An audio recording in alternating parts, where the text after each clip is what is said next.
with Sam Seder. The destiny of America is always safer in the hands of the people than in the conference rooms of any elite. Sam Seder. They are unanimous in their hate for me, and I welcome their hatred. We must guard against the acquisition of unwarranted influence, whether sought or unsought, by the military-industrial complex. The Majority Report with Sam Seder. Ever get the feeling you've been cheated?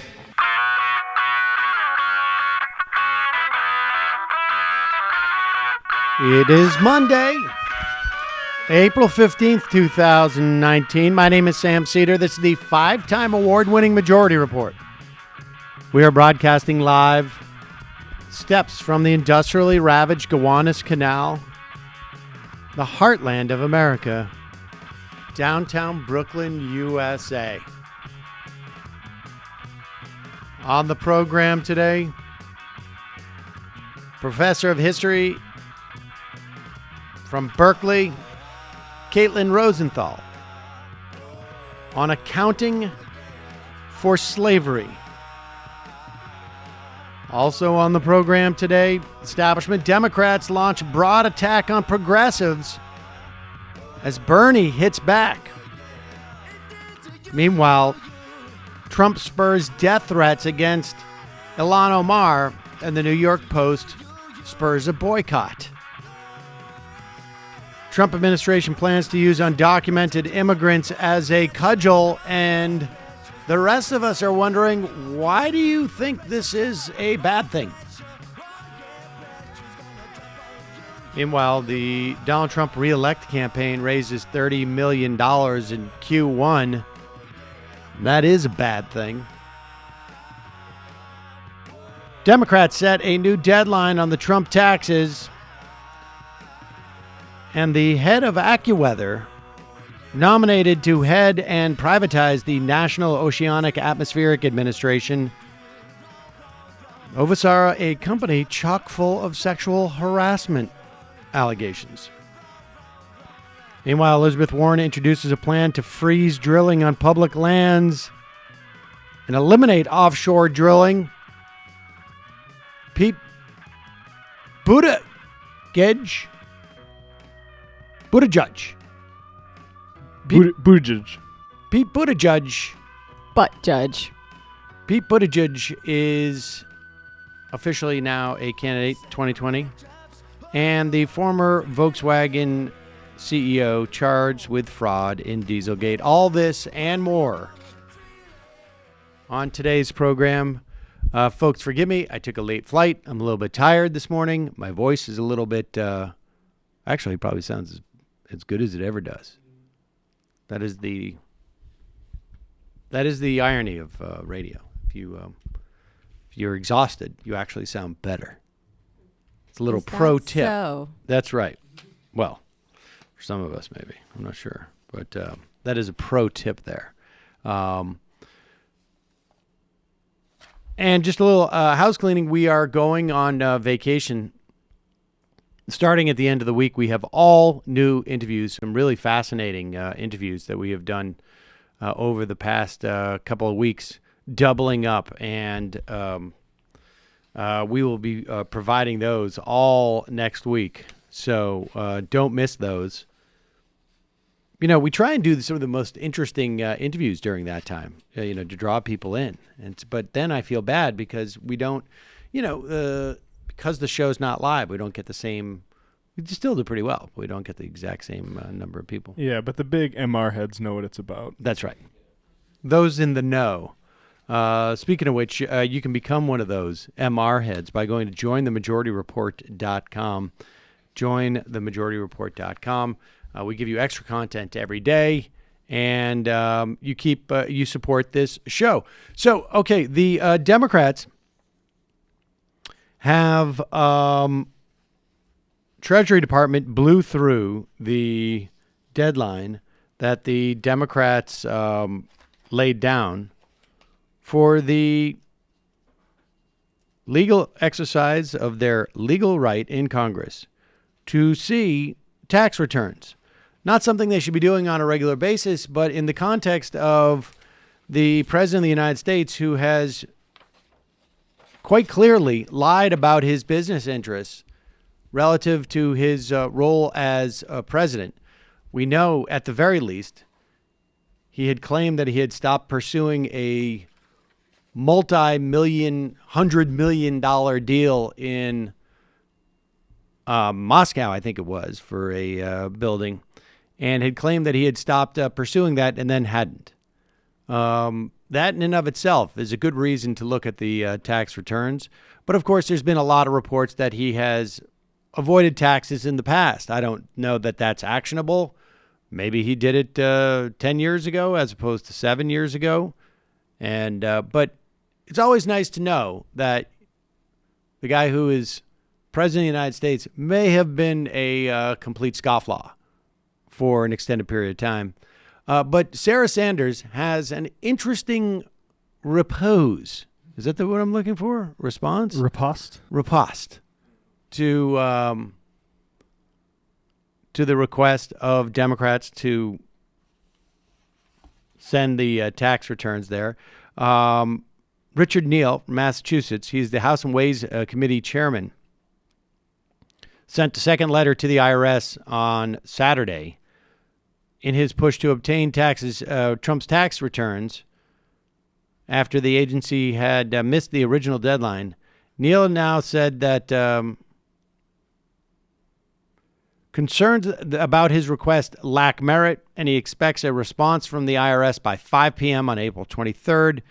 Please know if you fail to comply, your failure will be interpreted as a denial of my request. Then presumably, I guess, there would be court cases. And I have a feeling that's what's going to happen. I have a feeling it's going to go to the courts, and maybe it goes all the way to the Supreme Court. And maybe Donald Trump has already appointed enough of those justices that they will defer to his authority despite the clear statutory basis for requesting his tax returns. Here is Sarah Sanders with a new argument as to why Congress shouldn't see the tax returns, not quite based in the statutory language. The president's been clear from the beginning, as long as his taxes are under audit, he's not going to release them. He's also filled out hundreds of pages in financial disclosure. I know, but will he tell the IRS? Pause it for 1 second. No one's asking Donald Trump to release his tax returns. No one is asking that at this point. What Congress is asking is a governmental agency to release them as per the statute. See, you see the fine distinction here. Donald Trump thinks it's his IRS as opposed to the U.S. government's IRS. Go back just a little bit here. Filled out hundreds of pages in financial disclosure. I know, but will he tell the IRS not to? But hold on, Chris, this isn't. Will he tell the IRS not to release them now? We'll have to see what happens on that front. But the president's been clear. This issue's even been litigated. We went through it in 2016. But one of the biggest things that I think people aren't seeing is the fact that the only reason that the Oversight Committee has the ability to request someone's taxes or for the purpose of determining policy, this has nothing to do with whether or not they're going to determine policy. This is all about political partisanship. This is a dangerous, dangerous road. And frankly, Chris, I don't think Congress, particularly not this group of congressmen and women, are smart enough to look through the thousands of pages that I would assume that President Trump's taxes will be. My guess is most of them don't do their own taxes, and I certainly don't trust them to look through the decades of success that the president has and determine anything. He's filled out hundreds of pages in a financial disclosure form, and I think it is a disgusting overreach that they are making when they're not doing this based on policy, and it puts every American who's filled out tax reform or tax forms in the past. This is a yes or no question. Have you filed your everybody? Have you filed your taxes yet? I'm almost finished. I'm in the process. Oh my God. How quickly can Chris Wallace wants to move to that? Let's end on a jovial note here. That Congress may be not intelligent, that the Congress people may not be intelligent is going to be a tough defense as to why. Voters get to decide that. And apparently there's, I don't even know why I know this, and I think it's even stupid, and I don't want to repeat it. And I will express it only in the context of, like, I don't know why there's this obligation, but I think it was the New York Times reported that there's like 10 or 11 accountants in Congress, which, who cares? The idea that Donald Trump and Sarah Sanders think that Congress might be too stupid to look at his taxes.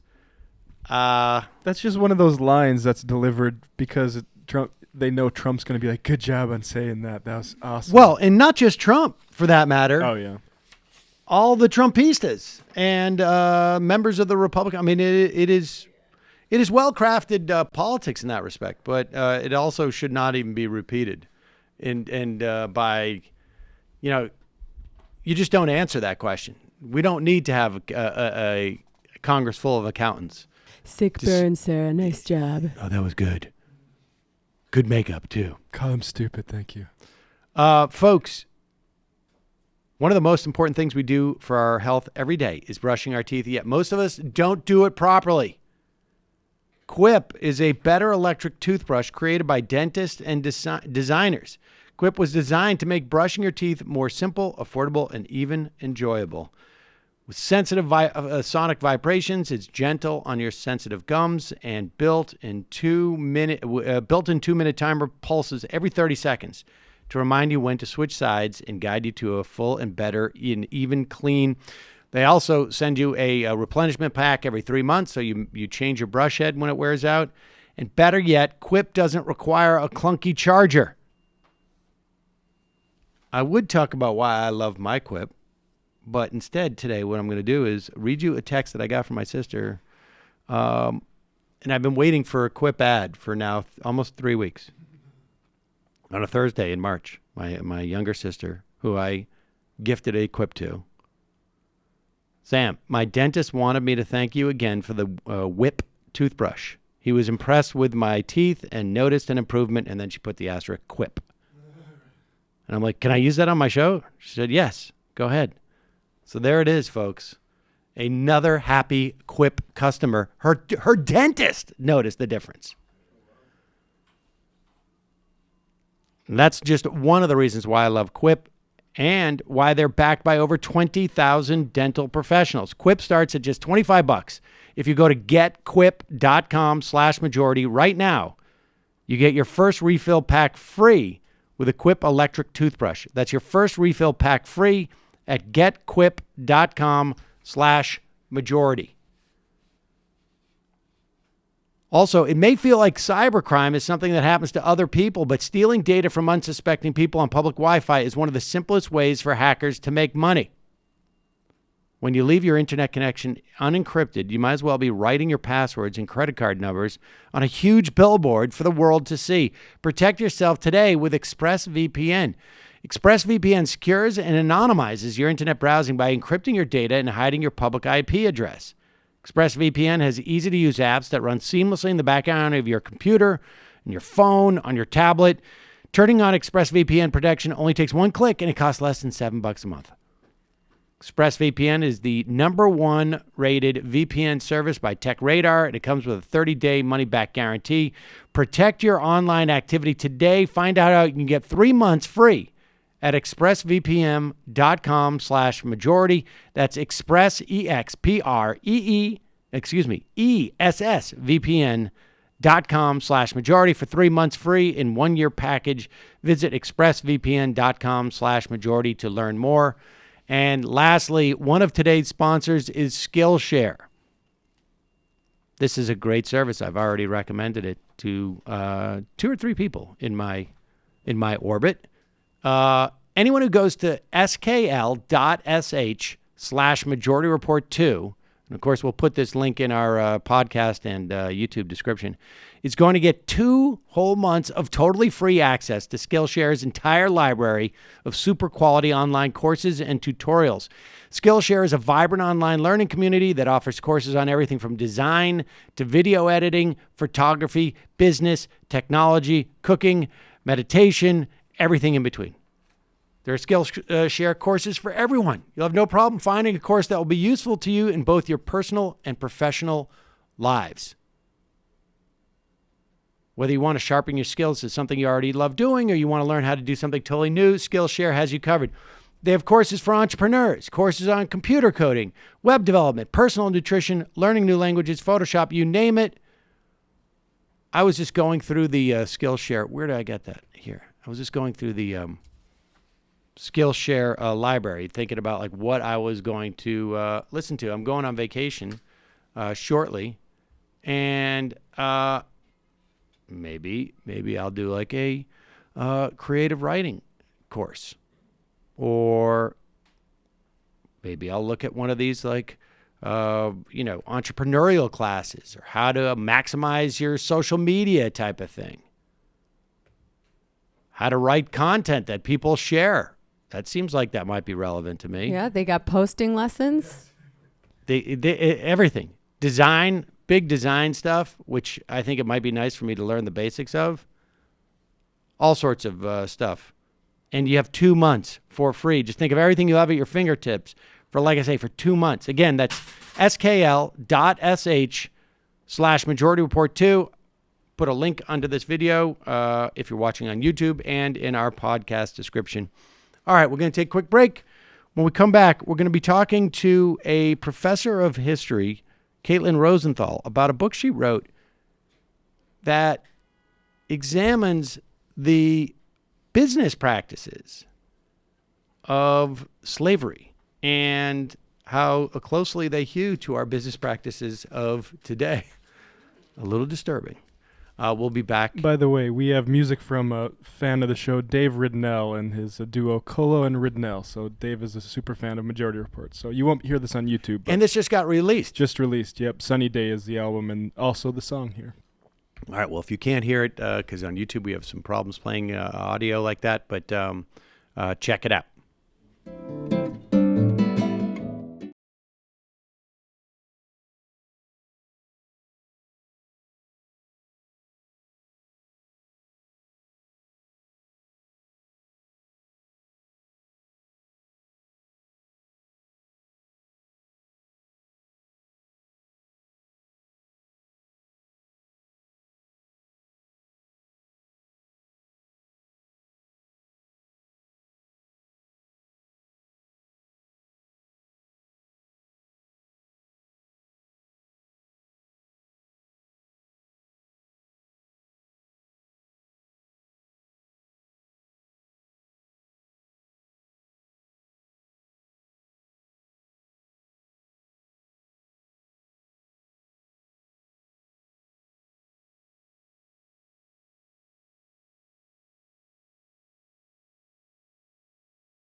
We are back. Sam Seder on the Majority Report on the phone. It's a pleasure to welcome to the program Assistant History Professor from UC Berkeley and author of Accounting for Slavery, Caitlin Rosenthal. Welcome to the program, Caitlin. It's great to be here. Thanks for having me. So, okay, now this is, there are some business terms in here, and you at one point, my understanding is, were a McKinsey consultant, and have written on that aspect of business practices. So let's just start. Well, how did you come to write about this? And then I want to just make clear a couple of terms that if we were all consumers of business theory, we would know off the bat. But tell us first how you came to write about this topic. Sure. Right out of college, I worked as a consultant for McKinsey & Company, and when you're the most junior person on a team there, you're the person who gets the spreadsheet, and you spend a lot of time crunching the numbers to figure out how you can help companies be more profitable. And so I spend a lot of time analyzing data about people who I never met and people who I was never going to get to meet. And the decisions that I was helping people make nonetheless had a big impact on their lives. So I went back to graduate school interested in the history of how data developed over time and how data changed the way people thought about businesses as they got really big. And when I got to graduate school, I first started studying the history of northern textile mills because that was where I assumed the story would be. Kind of from my undergraduate history education, it was all about iron forges and textile mills. And then I quickly realized that the biggest businesses of the early 19th century are actually slave plantations in the West Indies and in the American South. So I started to look at their records and was really surprised to discover that some of them collected as much or more data as the factory counterparts that I had assumed would be the center of the story. And so it is that. And so, all right. So let's, with that stated, that there is this sort of almost in some ways a lost history of this of these business practices. Talk about. Let's, I guess, introduce it this way to a certain extent. There's a theory or a narrative, anyways, of mutual progress that that in some way slavery was a hindrance to capitalism, and that as capitalism grew and these type of business practices grew, it was sort of emancipating in some respect. But it really turns out to be not the case. Yeah, that's kind of the narrative I found to be prominent as a consultant. Just a kind of an assumption that creativity and innovation go together with advancing freedom. You know, that the coming of capitalism is all about free labor. And what I find is something pretty different, which is that the North and the South were advancing together. And this is in some ways something historians have known for a long time, but there haven't really been business histories. So we haven't seen how these practices have unfolded in a business setting. There's a management scholar who actually described this as the denial of slavery in management studies, because he said if you go read even histories of the South, you don't even have to go back to the archival records, which is what I did, but to begin to understand how advanced and sophisticated some of these plantations were. And this scholar, Bill Cook, argues that this is kind of so easy to find that it counts as denial. So what I did was to go back into the records themselves and ask how they compared to the management milestones that we usually associate with the rise of American business. So the book is not about like the average slaveholder. It's about the people who would have been in our business histories already, the kind of Carnegies and Rockefellers of American slavery, who, but for the terrible and brutal nature of their business, would probably already be part of our national story because they were so innovative. And in fact, their innovations were far more prominent and durable than we commonly understand. Yeah, so they're using, I structured the book around the big milestones of modern business history, which include things like what people call the M-form corporation, but it's basically like a modern organizational hierarchy, and also the accounting innovation of depreciation. Those are things that both were appearing on plantations relatively early. And in the case of depreciation, you have only the most innovative corporations using depreciation until the late 19th century, and planters are using it to depreciate people from the 1850s. Okay, yeah, that was, now we're getting into the sort of the terms, and as we talk about these milestones in business histories, this is where I think we're going to need some, or I certainly am, going to need some extra help. So when we talk about, let's start with first the idea of depreciation. How is that used in well, and I don't think it's changed really in business parlance in a couple hundred years, maybe, or at least 150 years. But explain to us what depreciation is, so that we can appreciate, no pun intended, what it means in this context. Certainly. So depreciation is when you have a big fixed cost, like I'll just give you the example of the railroads, because that's what the canonical example usually is. So a railroad and railroad tracks and locomotives cost a huge amount of money. And you make that investment usually all at once. But as you're calculating your profitability, you want to figure out how to spread that investment out over time.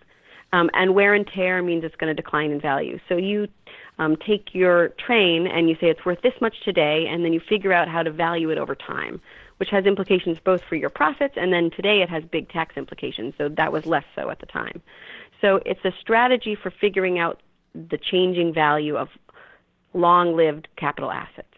As Alfred Chandler, a famous business historian, calls them, he says, complex, long-lived capital assets are the origination of depreciation. And so on plantations, I mean, the most complex and long-lived of capital assets is a person.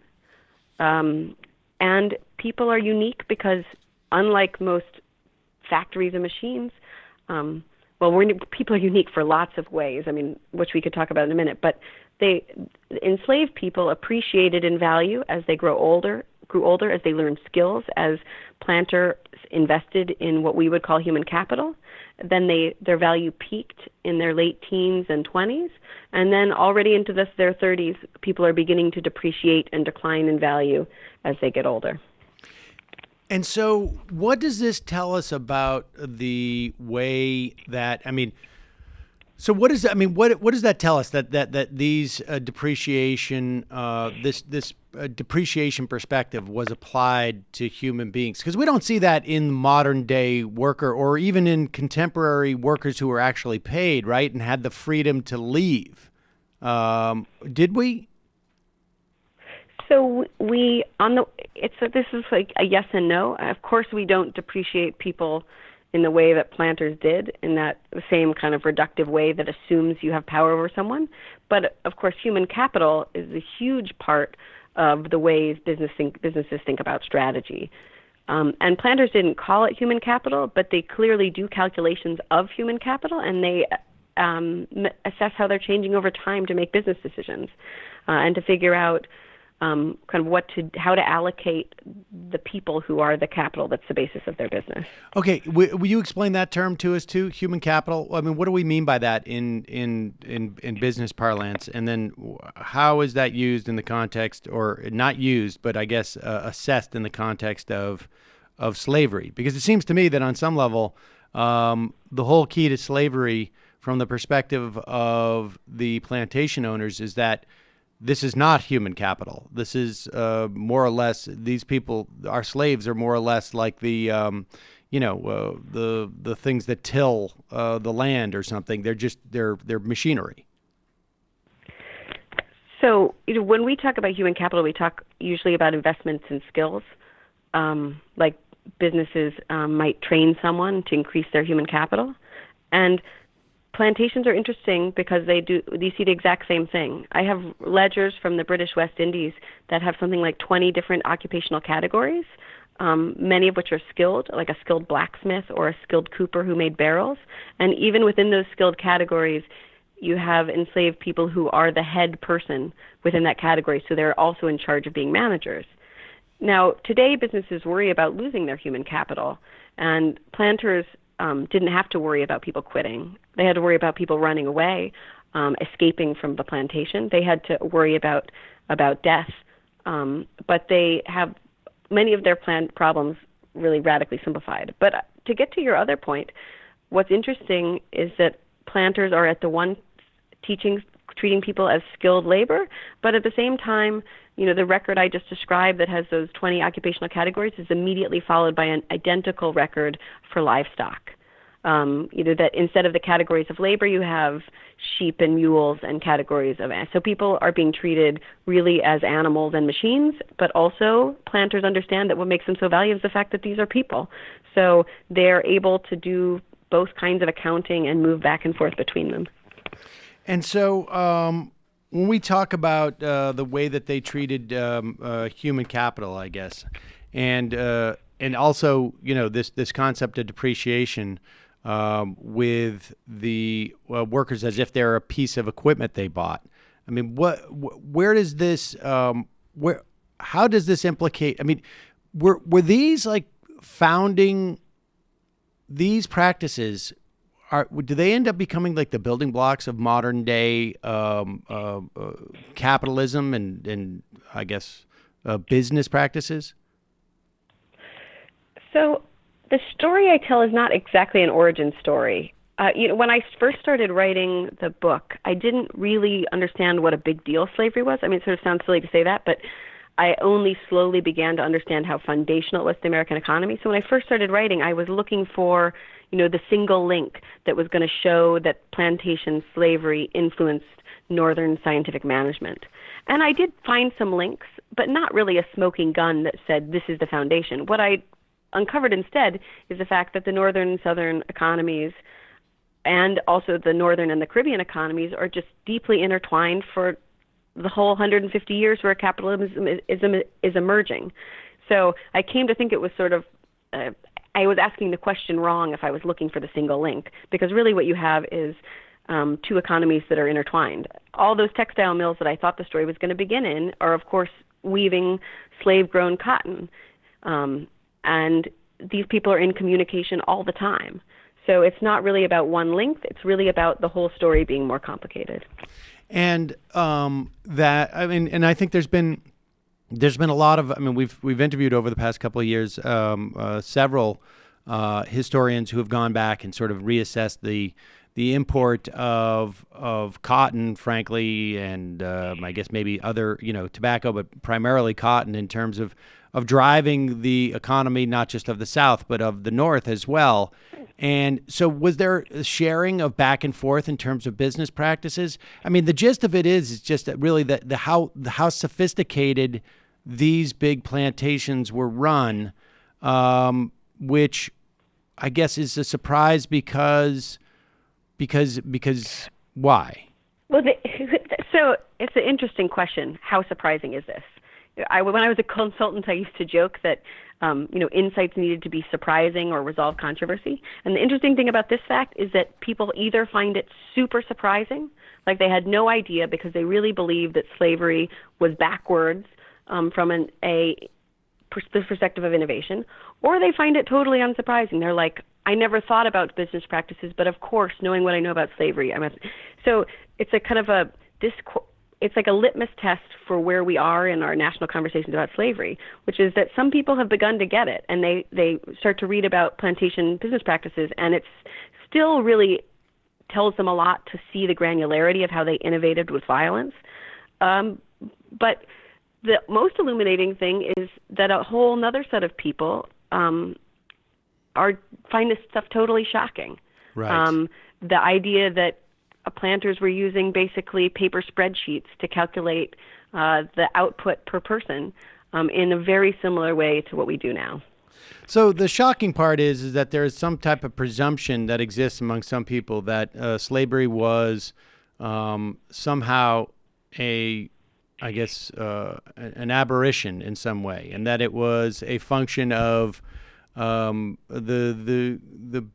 the people who would have slaves were not business people. They were just, there was something anomalous, I guess, about it. But in fact, it's really part of a tradition and almost in some respects sort of seamlessly slides into an era where people aren't slaves, right? I mean, like how much of our business practices that we have today in terms of management techniques and control of workers is, if not a descendant of those practices, but at very least, looks very similar to those practices. So, a huge proportion. If the book talks about the standardization of forms. It talks about the way we developed our hierarchies. It talks about this question of depreciation, which is linked to the whole question of human capital. And it also discusses productivity analysis. You'd be hard-pressed to find another big area where data science and accounting have kind of are totally different. So those are, four of the main innovations, and the plantation is there for all of them. Now, you're right to say that, the plantation isn't necessarily the foundation, but it's the part of the environment from which these practices emerged. And there are all kinds of things that just look strikingly similar. So if we go back to the topic of depreciation, there's two ways that people generally talk about depreciation: a straight line depreciation and a mark-to-market depreciation. these were chatted a lot about during the mortgage crisis because which way you chose had implications for how valuable people thought things were. Straight line is just that you depreciate the same amount every year. So you say, I have something that's worth $20, and you just reduce it $1 every year. Mark to market says each year you look to see what the market value is, and you change that market. So there's a planter named James Green Carson who, for all of his slaves, he has a formula, and he values enslaved people from age 0 to 10 with a straight line, doing straight line appreciation. They increase by $50 the first year of life, because if you survive the first year, you're likely to survive longer, then $25 for each additional year. But then when he gets to 10, he says, look, the diversity of these people means that values diverge. And so he starts marking them to the market value, which changes over time and can go up and down from year to year. The market value depending on what skills they have. Maybe the blacksmith what skills they have, but go ahead. So what skills they have, but also how the market prices are changing, because the value of slaves over most of the antebellum period is going up. So the value of slaves in 1960 is a high value. They've proven a very good investment for people, both because of the labor that they're extracting, but also because the market value of slaves has gone up. Now, depreciation at that time, there was not a function. It wasn't something you did because of taxes. It was because to determine just what are my profits and what are my assets, right? At that time, as a plantation owner. Exactly. You have the planters I've seen calculating depreciation want to know how much money they're making from year to year, and not all of that is coming in cash. A lot of it's coming in the form of their investments. So they calculate the value of those investments over time. There's a famous, not that famous, but a relatively well-known quote from Thomas Jefferson where he suggests that people should invest as much as they can in slaves, because in addition to the labor that they give you, they also appreciate about, I think he says 5% from year to year. So you get both the labor and a capital increase. And I guess you also might be doing this to show to a bank. The bank, you can get a loan collateralized by slaves, so you might be taking this to show to a bank. I know that's not. I know that's scholarship that has been done that pre-existed, but tease that out for us, because this is. I guess theoretically, as I sit here and talk into this microphone, I bought this microphone 5, 6, 7 years ago, or 8 years ago. Let's say it cost $400. If I needed to get a loan and wanted collateral, I don't know how much I could get based on this microphone, but this microphone would function as collateral, or the video camera, or the computers. Theoretically, I guess they wouldn't have that much value, but. So this is another difference between... it's exactly the same thing, but enslaved people were super valuable, and they could be moved from place to place and used to collateralize loans to buy more land and to buy more people. And so their value to a plantation owner was not just in the work that they produced, but the potential work they could produce, or value they could produce. Absolutely. Some of the most horrifying records from plantations are like slave trade, not from plantations, from slave traders, have values for a woman with her first child. And a woman with her first child was especially valuable, not only because of the child, but because this is a woman who is fertile. She's going to reproduce again. This is a woman who's going to survive childbirth, because she survived it before. So she's being valued based on her own potential labor, but also on her potential reproductive labor and the labor of the children who are going to be enslaved as well. So planters are forward-looking, thinking about how assets are going to grow over time. And one of the other themes, I guess, of your book is what you started with is that and I have just come back from a trial lawyers conference where I go twice a year, and I hear stories of corporations that make decisions that, at least to a certain extent, they either knowingly or should know are going to cost X number of lives. And they put a dollar figure on that, and they decide, okay, those are part of our expenses. but our revenue from this product is going to be so much higher that it's worth bearing the expenses of those people dying or those people getting injured or those people getting some type of disease. And they just go ahead with their business. I mean, part of the story here is that process of how data analysis allows you to, as a human being, to not have human thoughts about human beings, right? I mean, no, that's exactly it. It's data offered these planters distance. It could give them information about profitability, and it also gave them the luxury to think about people as less than they were. Especially some of the records that of the West Indies are from absentee planters. So literally they're sitting at a desk back in England. They don't have to encounter slavery in all of its horror, but they do get to consult the numbers and make calculations about how to make more money. And I think it makes it easier, the kind of distance that data provides. Now, this data can also help us to see further and do better, but it can provide a dangerous amount of distance if we don't think too hard about what's behind the numbers.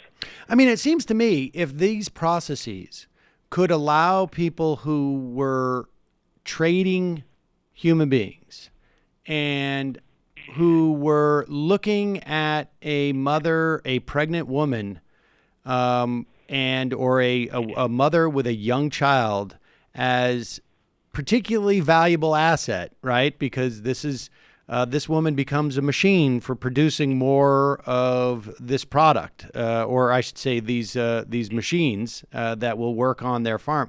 I mean, if this type of data analysis can allow for that, it seems to me that the ease in which someone could use this data to fire people or to close a plant would be, that much greater. Right? Like if this offers if this type of data, collection and analysis has allowed for slavery to be treated just like any other type of commodity, I got to think that in an era where we ostensibly pay factory workers or our workers in some way, that this allows like really anything to happen. Yeah, it's.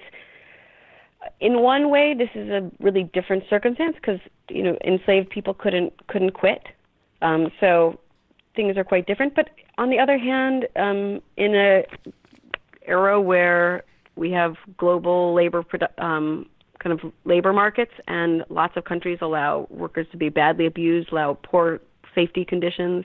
I mean, when I was writing, so many things have happened during the writing of this book, like the factory collapse in Bangladesh, whatever, I think 7 or 8 years ago, that kind of show people making decisions, kind of knowingly choosing more profit over more safety.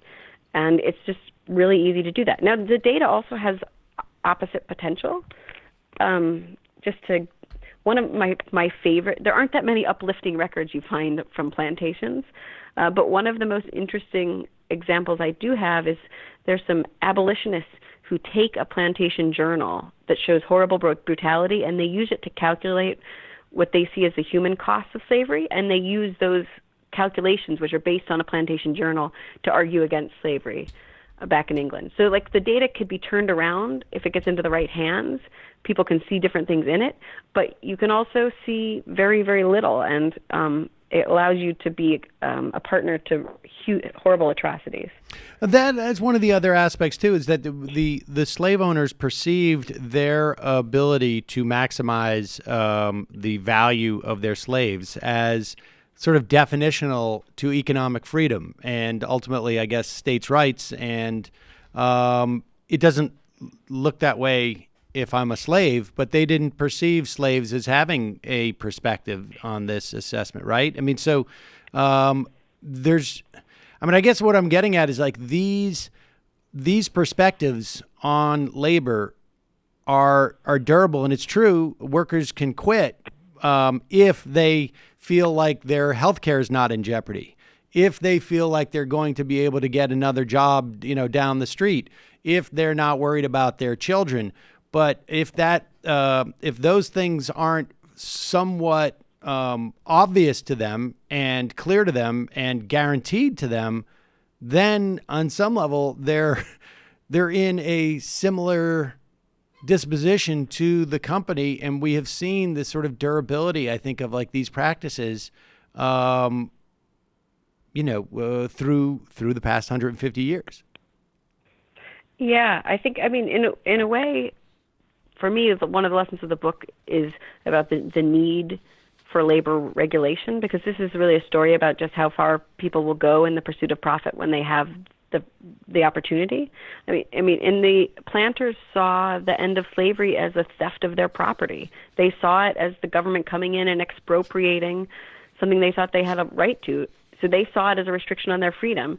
Now, we, of course, having a different perspective on what freedom is, see it as an expansion of freedom for people who are enslaved, but planters saw it as a real restriction of their economic freedoms. And sometimes we still see the same thing. People talk about the economic freedoms of companies, and they equate those with more basic human freedoms.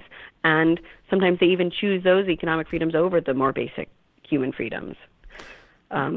Yeah, my sense is this has been an incredibly durable model that was set at that time. Could you have slavery without this type of belief system where, absolutely.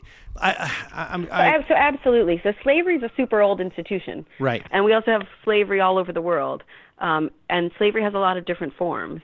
So this is a story specific to the 18th and 19th century U.S. and Atlantic world. So this is the world where capitalism is emerging in other settings as well. And so this is, I think, a distinctive variety of capitalist slavery that blends modern management techniques and knowledge and innovation with the brutality of slavery, and does it in really horrifying ways. But there are other systems of slavery that don't look like this, just as there are other modes of production that we don't think of as being modern. How much do you think slavery set the tone for modern capitalism versus vice versa? So, we have, in a way, we have an experiment that never played out, because the Civil War ends slavery in the 1860s in the United States. But there are scholars who think that slavery was expanding during that period, that it was getting stronger. And there are people who think that slavery kind of would have eventually ended. But right now our scholarship, I think, has shifted to help us to see the ways that slavery was getting larger and stronger in the 1850s. And certainly slaveholders and the American South, when planters seceded, they thought that they were going to be able to build kind of a whole new national project on the foundation of slavery. And the North doesn't let them secede. But had we allowed them to secede, slavery might have lasted much, much longer, and it might have looked more and more like more and more modern. Well, I guess what I'm asking more is this. So the Civil War happens. After the Civil War, many of these former slaves, they have nowhere to go. And so to some extent, they go back to these plantations. There's a slightly different arrangement. And I've interviewed people who say that you can see political decisions 100 years later based upon the ratio of slaves to owners in any given county in the South.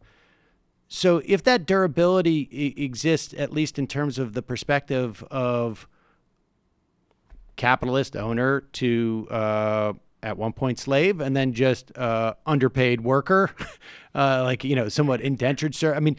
In other words, they didn't throw out these books. They didn't throw out these methods once their labor just became a little bit more expensive, and having, and more expensive insofar as we have to pay them more, and we can't depreciate them in the same way because X percentage of them leaves. It seems to me I could take that same methodology with a couple of tweaks and just operate any other endeavor I have after that quite similarly. So, I mean, after the Civil War, the methods changed, but there's a lot of continuities. You're absolutely right. I mean, and slavery has a huge and durable impact. Now, one of the things that shifts is that debt becomes a new mechanism for control for the former planters. So a lot of enslaved people go into debt because they're paid so little, and then planters are able to use debt to either keep people on the plantation or to push them off the plantation, and to kind of exercise control again. On the other hand, enslaved people have had very little control over the shape of their day-to-day lives, and the freed people change that. Like, they withdraw their labor from the fields. So, like, children may still be working, but they're working under their parents instead of under the eyes of an overseer. So there's radical changes in kind of how control works. On the other hand, planters are just looking for new ways to regain control, and they end up being able to reassert economic dominance and regain political power in a way that obviously continues to affect the South and also the North today. Right. It's a huge impact. This is the formative institution for the American South, but it's also deeply connected to the North and to the West. That dynamic of having your workers in debt sounds to me like almost like a project you would do if you were going to give them all higher education and saddle them with a ton of debt. I mean, it's not quite as direct, but it is interesting that the control over one's labor becomes the only leverage that these people had. Yeah, control is the goal of so many of these records, and it continues to be the goal of so much accounting. For the word controller, or the kind of top accounting official in an organization, comes from the word control, which comes from accounting. The counter role is the control. A counter role is an accounting document that's supposed to help people be a check or a control on one another. And so the kind of goal of these records was to keep control over labor. And today, a lot more of that control happens through debt. If you're paying your worker barely enough to get by, then that worker absolutely, they can quit in a very meaningful way compared to an enslaved person. But on the other hand, they really have very little power to negotiate when you think about kind of their real ability to negotiate with their employers. Well, Caitlin Rosenthal, the book is Accounting for Slavery, fascinating account with obviously implications on business and, I guess, concepts of freedom today. Thank you so much for your time. I really appreciate it. It was a pleasure. Thanks so much. All right, folks. Now what's going on here? Is it trouble hanging up? Yeah. Oh. Look at that. Michael was having that problem last night. I knew that woman. I knew her research sounded familiar because she has an essay in Slavery's Capitalism, which is an essay collection. It's where I first heard of the whole human capital angle of that. It sounds very interesting. It is very interesting. Apparently, early business histories like to credit train corporations with a lot of corporate innovations that actually came from plantations. Wow. Interesting. Good time for a libertarian call. Yeah, exactly. All right, well, we've got to take a break, and when we come back, we will be in the fun half, wherein we will take your calls at 646-257-3920. We will take your IMs. We will play sounds, which reflect sounds from and video. We have Cardi B. From the nice, dude. interwebs. You pulled that same Cardi B from yesterday? Very nice. It's there's an interesting dynamic that's going on right now, and Bernie Sanders seems to have brought it to a head at a time where I think it's probably the best time to have done this. Much better now than in February or March of next year, where, and we'll talk about this in the fun half, but there really does seem to be, and I'm not being conspiratorial here, it's quite possible that one entity takes the lead and then others follow because they all feel that this is the time.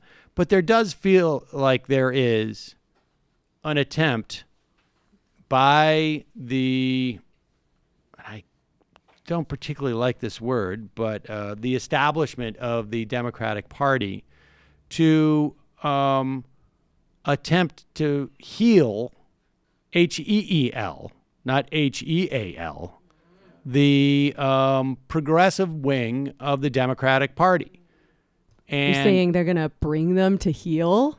Well, I think there's an attempt to. If you look at over the past several weeks, the DCCC announcing publicly that they will not do any business with anyone who is working with a primary challenger to their incumbent candidates. Now, we can argue as to the merits of that or the appropriateness of that entity doing that. It makes some sense, right? They're basically saying we're going to protect our own membership.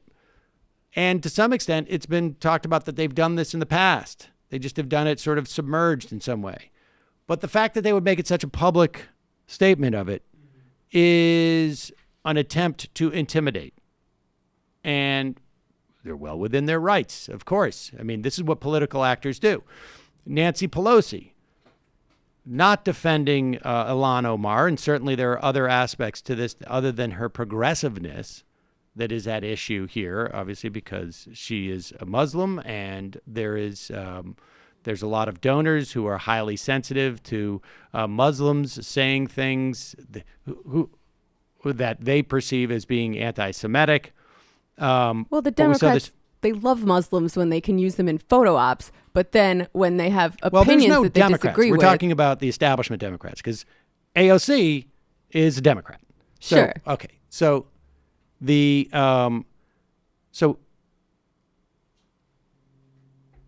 have that example of Ilhan Omar, and instead of rallying around Ilhan Omar, what the Democratic establishment and leadership does is open the door for more attacks from Donald Trump and the Crenshaw guy. We also have simultaneously Think Progress, which ostensibly is editorially independent from the Center for American Progress, although Center for American Progress pays the bills for Think Progress. I saw that it was a union victory to get that editorial independence from 2016. So yes, and I'm not. It would be. And in the past, there has been a lot of controversy that Think Progress. Some writers have been leaned on, particularly in the arena of writing about Israel and in Palestine. But nevertheless, even if we assume that there is some independence editorially, that doesn't mean that people don't know where their bread is buttered. And when your bread is buttered from a certain place, it doesn't. That's arguably not independent. George Soros could give me $1 million tomorrow to run this company with the prospect that after I burn through that $1 million, because our burn rate here is about $1 million every month and a half. After I get through, yes. That's why I get so uptight about. Excuse me. Where is that? Well, let's just the assume. Commissary fund. But yeah, the commissary. It's most of that money goes into the food here. But if I know that I'm going to need that extra that other $1 million in a couple of months or in a year, whatever it is, there may be an attitude. I don't think a personal writer cares about it, but listen, your bread is buttered. You're going to flatter that butterer in some way. And so there was a video put out by Think Progress, which ostensibly was a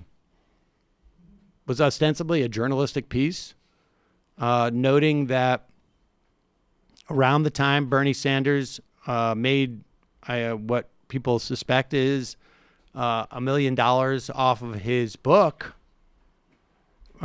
he dropped the term millionaires from his typical millionaires and billionaires assessment of who's controlling the country's politics. Now, I think there's also put aside the debate as to why he did that. I think there's a decent argument that having a newly formed billionaire class is more problematic than millionaires. I mean, I've seen a lot of data of analysis saying that, like, look, there's ever-expanding number of millionaires in this country, and the net worth, I don't know. I didn't dig into it too much. But even if that's the case, that he did drop the word millionaires because his book landed him as a millionaire, you can articulate that obviously in a couple of sentences, and if you have some journalistic thing in there, it would be interesting to do. But the video was, no one I have talked to, even the most ardent anti-Bernie people, have argued that it was a fair video or not a hit piece, and it may be a fact. I don't know how relevant of a fact it is. I mean, we have people at Center for American Progress and at Think Progress who arguably ask for higher taxes. But if someone was to write back, like, why don't you just donate your money? They would miss the point. I mean, I think Bernie Sanders, is arguing you should tax millionaires more, that we have a policy failure when we have this many millionaires and billionaires, even if he doesn't say millionaires. So, I think it's the real point is, and it's perfectly within their rights to do so. You have aspects of the Democratic leadership and the Democratic establishment attacking the progressive wing. And what we just saw is Bernie Sanders hit back and basically a shot across the bow. If you want to make this a bloody war, it will be a bloody war. But there is not going to be a situation where we sit back and allow you to attack us and not have it framed as you fomenting an internal battle amongst Democrats. There is going to be a fight over ideas in the Democratic Party. There's no doubt about it. And there are, two very clear camps. Maybe you could argue three, but let's just call it two. On each side of the divide. And this is a fight that should be had in the Democratic Party. I think it's fine to have this fight. But each side is responsible for maintaining some type of balance here. And if they don't, then it's going to be a big war. And so Bernie Sanders is hitting back and is basically saying, like, look, we just showed you what we're willing to do, because they went through the whole litany of things that arguably have made the Center for American Progress corrupt. Funding from corporations, funding from horrible governments like the Saudi Arabia, and in the past, editorial decisions that were made based upon those funding. And so this is Bernie Sanders basically saying, this works two ways, and we are no longer in a position where we can't do that. Bernie Sanders is the biggest fundraiser on the Democratic side at this point. So it's fascinating that this is happening. But I think, frankly, the best time for this to happen is now, because I'd much rather have this battle right now than in this time next year, in the run up to the convention. I have a feeling though that we will be, but who knows? This is beanbag. This is beanbag. Call the cops when you see Bernie. It's great to see how non-ad hominem his response was to that ridiculously odd ad hominem video too. Right, but I mean, who's going to ad hominem? Near a tent. Yeah, right. I mean, a bubble. Like that's what they act like he's doing whenever he criticizes her for anything. For near a tangent? Whenever he criticizes any centrist establishment for anything, or like, let's expand that to progressives in general. We're being ad hominem assholes, but when they do an ad hominem video about Bernie, they're just being like sensible. Well, this was very strategic too, of when the first communications that came from the campaign that basically were like, look, be nice on Twitter, calm down, like advocate for your candidate, but like do it in a classy way. It's beautiful because first of all, that should just be the approach to begin with because it's more the initial effective. approach, yeah. And then secondly, it's like, what a great opening because anybody who's even remotely fair-minded would be like, they've kind of kept the powder dry. But here's the thing: is that it's more credibility for his complaint, is what I'm saying. Yes, but people should also keep in perspective that if we walked out this door and walked down the hall and talked to someone who has voted in every election since they were 18 and they have voted for a Democrat, the chances of them knowing any of what we've just talked about is somewhere between 0 and maybe 2%. I don't think you should imply that Frank is misinformed like that. I'm not talking about Frank. Okay, Jesus. And so people should understand that this is an internal battle that has more import for people close to, things like Twitter and, frankly, Twitter. And it's not completely meaningless because Twitter is part of real life. This whole idea that Twitter is not real life, it's not all of real life. It may not be the majority of real life, but it is real life. And people are influenced by this who are closest to politics. And I've said this many times before.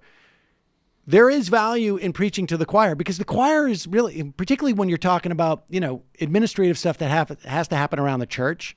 And if you want to talk about what's happening in the community, they're the ones who are going to go to the bake sale and raise the money to go get that new thing down the street that we want to buy to make the community better, the benches in the park or whatever it is. And so this is basically arguments over who gets to control the choir.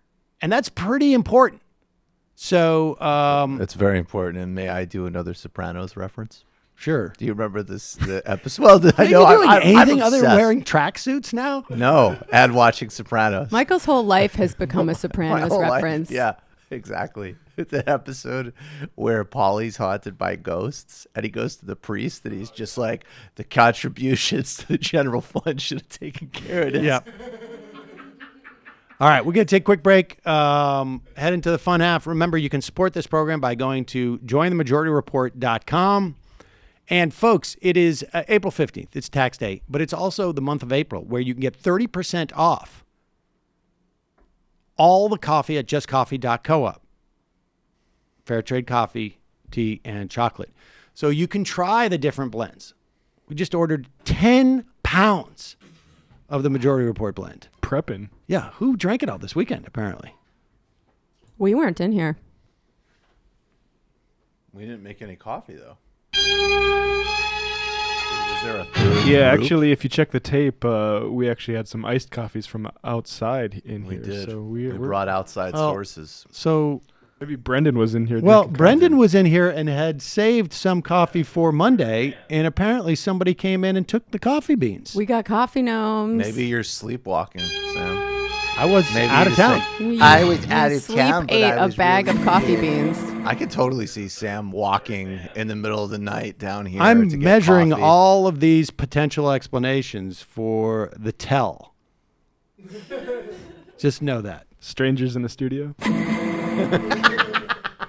All right. Well, nevertheless, I missed that now's one. the time to go. Enough. Now the time is to go to justcoffee.coop, and I guess we're gonna have to do the old draw the line on the bag as to where they. Oh man, no, we're hip to This that. is going to be justifying the drop cam in the studio. Who's now we really should. Who's stealing the coffee? That's actually really gross and disturbing. And you can become a member to this show by going to jointhemajorityreport.com, and we give you and if you have, I think we've caught up on emails, but if you cannot afford a membership but still want access to the fun half, send us an email at majorityreporters@gmail.com. Wait, and then we will get to you. That's basically the process works. Michael, tomorrow is Tuesday. What's happening? Yesterday was Sunday, and Adom Ketiachu joined us to discuss Steal her coffee. book, to steal coffee. Let me reset that. Adom Ketchiachus joined us to talk about her book, World Making After Empire. We talked about third worldism, fascinating history, very central to TMBS. And then Derek Davison was on as well, and a bunch of other things. Tomorrow on Tuesday, Professor Richard Wolff returns, and Michael Brooks Show on YouTube, patreon.com/TMBS. And if you want a handful of tickets to snag for Saturday, the Bootleg Theatre, for the live show with Nando, Vila, Ana Kasparian, and Big Wosny, Lambre. See you soon. Jamie. So this past Friday on the Antifada, we released for our patrons a pretty cool bonus on the movie Us. If you haven't seen Us yet, it's full of spoilers. So go see Us before you listen to this episode, or just see it anyway because it's a great movie.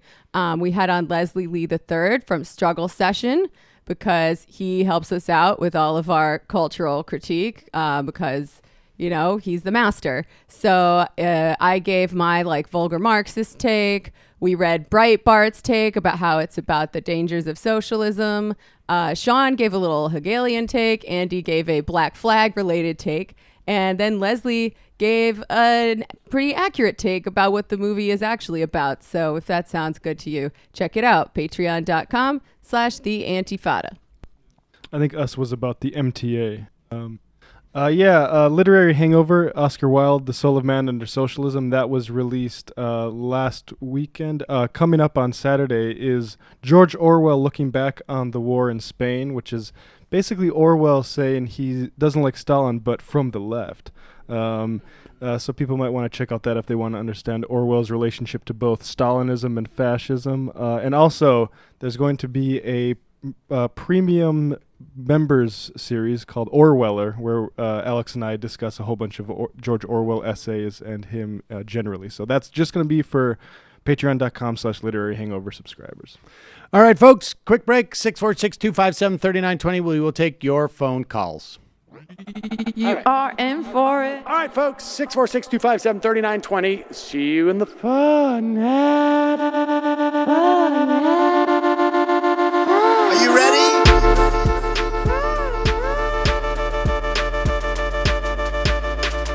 Who sent us this?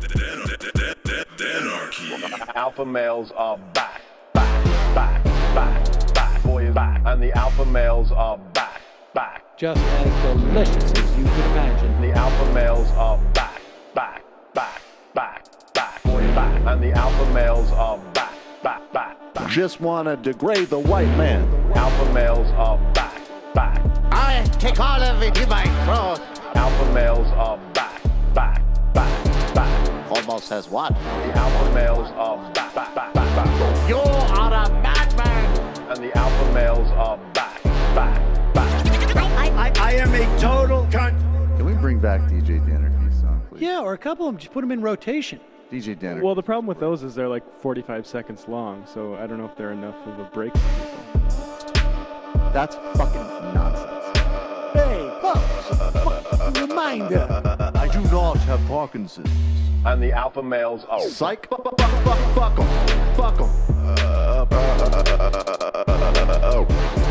Homo says what? What?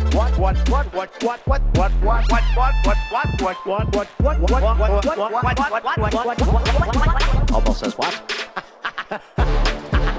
Hell of a lot of bank. Hell of a lot of bank. Hell of a lot of bank. Hell of a lot of bank.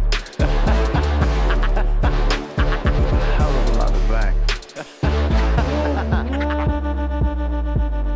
All lives matter.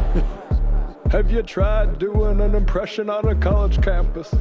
I think that there's no reason why reasonable people across the divide can't all agree with this.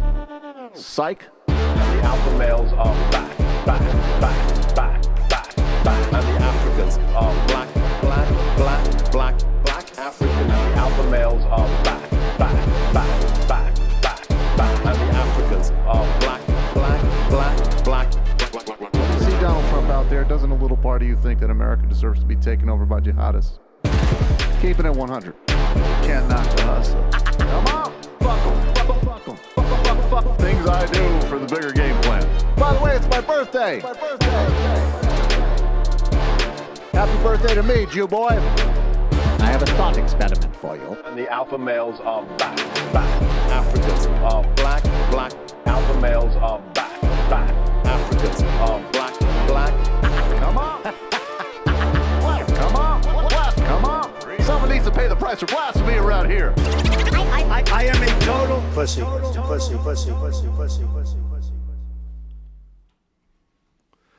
We are back.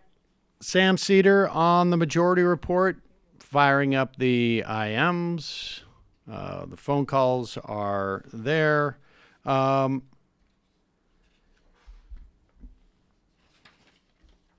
Let's go to this first thing. Here is Donald Trump contemplating and this is sort of mysterious to me on some level, but it also shows the great disconnect between the conservatives and normal people. And that is this notion that somehow we're going to punish sanctuary cities by sending them more immigrants. That sort of really fundamentally misunderstanding the point of sanctuary cities. But here is Donald Trump explaining with a crew of people. And I will tell you this. I know people who work construction, and they don't wear their construction outfits just around town. They wear them when they go to work. Presumably, these guys who are standing behind Donald Trump are not working at the White House. He's active duty construction. You got to wear the uniform. I like the big guys. Get the big guys too with the big suspenders. I like that. Okay, here we go. Are you asking for more troops on the border as well? Hey, we're going to put more troops on the border. Yeah, we're going to. And you know, the thing is, our country is doing so well economically. We're setting records that a lot of people are coming up for that reason. A lot of people are coming up for bad reasons too. We have a lot of very, very bad people with big criminal records trying to get through. And the Border Patrol's done an incredible job with them. Those are our focus. They really have done a really incredible job. And when they have been through and when they've been let through over the years, ICE all over Long Island, and they come and they get them and they take them back and we get them the hell out of here. That's happening all over our country. ICE, but the job that ICE and that really Border Patrol does is an incredible job. And law enforcement in this country the job they're doing is really incredible. You know, I don't know if you saw the crime stats, but the statistics are that crime is way down in our country over the last year, way down. And so that's despite all of the problems we have at the border. And we're straightening that out. So in sanctuary cities, as per your question, we are giving very strong consideration to having people after a 20-day period, because, again, you're not allowed legally to hold them for more than that. We will move them into sanctuary cities. Thank you very much, everybody. Thank you. Okay, so aside from how muddled his message is, things are very dangerous, except for they're going great in terms of crime, but bad in terms of like the immigrants, but great overall. But the immigrants, the big guys that do bad things, and ignore the fact that crime has been precipitously dropping for over a decade. Things just particularly in the last year, despite the fact that there's immigrants all over the place who are part of MS-13, it's going really it's a miracle, great. Really. It's a miracle that we're able to sort of like have this 2-track success story. You know what he thinks this is? He thinks it's like when your dad catches you smoking a cigarette, so he makes you smoke a whole pack. Well, yes. Here is that. That's exactly it. But the difference is that a whole pack of cigarettes when you're a kid will make you sick if you're forced to. Oh, you think immigrants are cool? What's going to happen if they follow up on this plan is that sanctuary cities who have an appreciation for what immigrants bring to their cities are going to be psyched because there's going to be such a more vibrant type of city, I guess. This And was the first one that he said where I was like, I'll make that trade. Right, Sure. here we go. Oh, no. Here he is. This is where he's more explicit, right? On the specific so-called threat. We're going to send you the people that you have already opened up your arms to. Here we go. We could fix that in so fast if the Democrats would agree. But if they don't agree, we might as well do what they always say they want. We'll bring the illegal, really you call them the illegals. I call them the illegals. They came across the border illegally. We'll bring them to sanctuary city areas and let that particular area take care of it, whether it's a state or whatever it might be. California certainly is always saying, oh, we want more people, and they want more people in their sanctuary cities. Well, we'll give them more people. We can give them a lot. We can give them an unlimited supply. And let's see if they're so happy. They say we have open arms. They're always saying they have open arms. Let's see if they have open arms. The alternative is to change the laws, and we can do it very, very quickly, very easily. Okay? I mean, I think this is a good test. Let's see. I think what happens? I mean, now, why not go full bore? Why not say we're going to send all of the undocumented immigrants to the sanctuary cities, and if they can live there for a year without the cities, imploding, then they get citizenship. I mean, that's the way to really teach them a lesson. Those sanctuary cities, you could really teach them a lesson by doing that. I mean, this is the mentality, I think, of the right, where there's some type of like, we're calling their bluff. If you think immigrants are so great, here's some immigrants.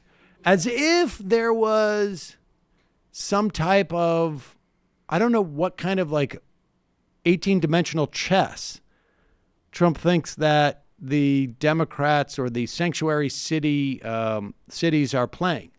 Like, we're going to be a sanctuary city so that the immigrants go somewhere else, and therefore we win. I don't understand what the theory is here, but it is a fascinating insight into what conservatives think liberals want.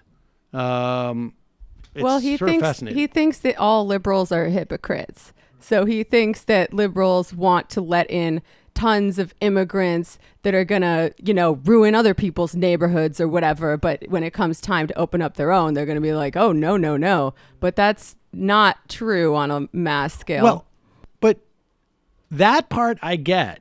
But they're literally opening up and saying we're sanctuary cities. I mean, so it's not like, yes, like the idea like that I think you're right about that. It's just that they've made a category error here. They've done the hypocrisy thing, except for those cities are specifically not being hypocritical insofar as they are sanctuary cities. Oh, you're going to legalize weed? Well, here's a bunch of weed to smoke. Oh, really? What about all the dispensaries but it's really more in your city? He's really more just saying like, oh, you're going to legalize weed? Well, then in that case, weed is legal where you live. Oh, no, anything See but how that sits with you. You keep saying you want to legalize weed and have dispensaries. Okay, guess what? You can have dispensaries. Here's a little proposal for you. It's legal now. What you've been working towards is happening now. I thought that was the best win-win of his presidency. Like, we need to figure out how to maneuver idea. him into these situations more often. Yep. Prison abolition to own the libs. Let's go. Here is, we just mentioned that Donald Trump brought this up, and I guess that was on Friday.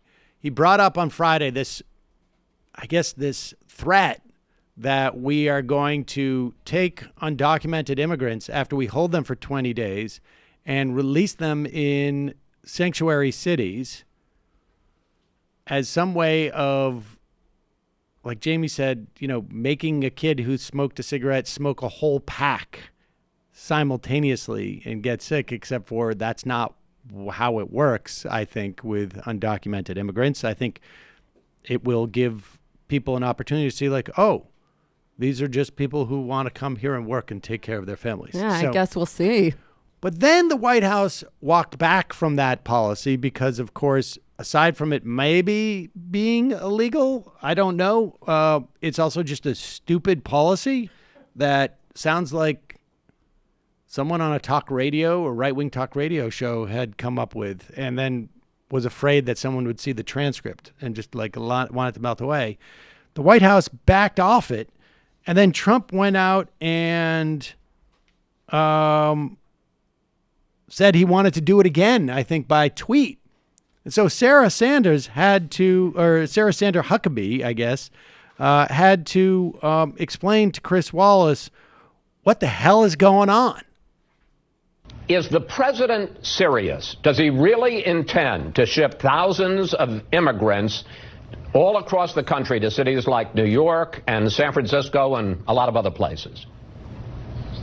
Certainly, we're looking at all options. As long as Democrats, Chris, continue to ignore the crisis at the border, continue to refuse to sit down with the president and Republicans in Congress and come up with a solution to stop the national security and humanitarian crisis and the number of illegal immigrants that are flooding across our border, then we have to look at all options across the table so that the towns right there on the border aren't taking on the entire burden, and that we're shifting some of that burden to places who constantly claim to want to have open borders and want to have an open city. So let's put some of those people into their communities and into their towns and see if they are okay then with that same impact. Again, the big part of the question and the big thing we have to look at here is how do we stop this from being a problem in the first place? We shouldn't have to be putting people and moving them all across the country to spread that out. We should have a border that's strong, a border that's secure, a border that functions the way that it's supposed to. That's the president's number one priority. That's what he'd like to see happen, and that's what he'd like Democrats to work with him to solve. If they continue to be unwilling to do that, we're certainly looking at all options. Okay. I want to pick up this specific option, though, about shipping migrants to sanctuary cities. The president tweeted last night that the government has, quote, the absolute legal right to do so. But as has been reported, this was floated by the White House, brought over to DHS, and they said repeatedly that it was not legal to do so. And also they said counterproductive. Take a look at some of the objections that DHS raised. They said Congress has approved no specific money for this purpose. ICE says it would be, quote, an unnecessary operational burden. Sending them to sanctuary cities which don't cooperate with federal enforcement of immigration laws would make it harder to round them up later. And it also might be an incentive to more illegal immigration. So I guess the question is, how do you overcome all of those problems? Again, nobody thinks that this is the ideal solution, but until we can fix the crisis at the border, we have to look at all options. This is one of them. Whether or not it moves forward, that's yet to be determined. This was raised at a staff level initially and pushed back on. The president wants us to explore it again, so that's being done. Oh, my God. A complete and thorough review. But again, the big thing is... All right, we don't need... So this is hilarious. The president won't let go of it, and we keep trying to tell him that he can't do it, that it's the dumbest plan ever. That staffer won't be invited to the meetings anymore. That's right. I mean, it's an absurd policy, but good. Take the money from the wall and rent buses, take all these people to sanctuary cities, and... maybe this is the grand compromise. We will be there to welcome them. Yeah, That's right. Don't listen to ICE, President Trump. You should do it. It's a great idea. They're disrespecting. I knew it. Yeah, also you might want to think about abolishing ICE given that level of disrespect to a commander. That was totally in chief. Unbelievable and sad. Don't they know that they're your ICE? Who's counterproductive? Wait a second. Excuse me? Hashtag abolish ICE. Let's go to, you calling from a 530 area code. Who's this? Where are you calling from? Great. Thanks for taking my call. This is the passive aggressive progressive. I'm not sure I know what that means, but okay.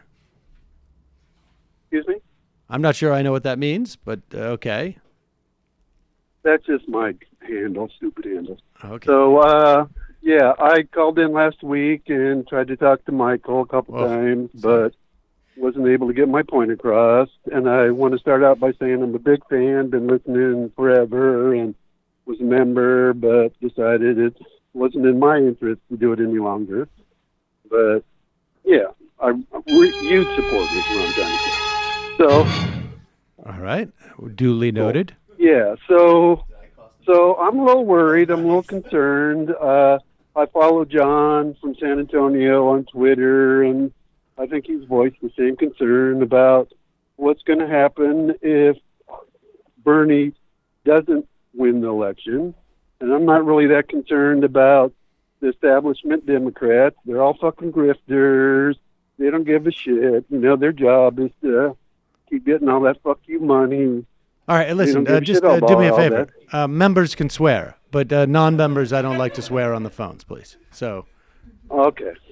All right. Sorry about that.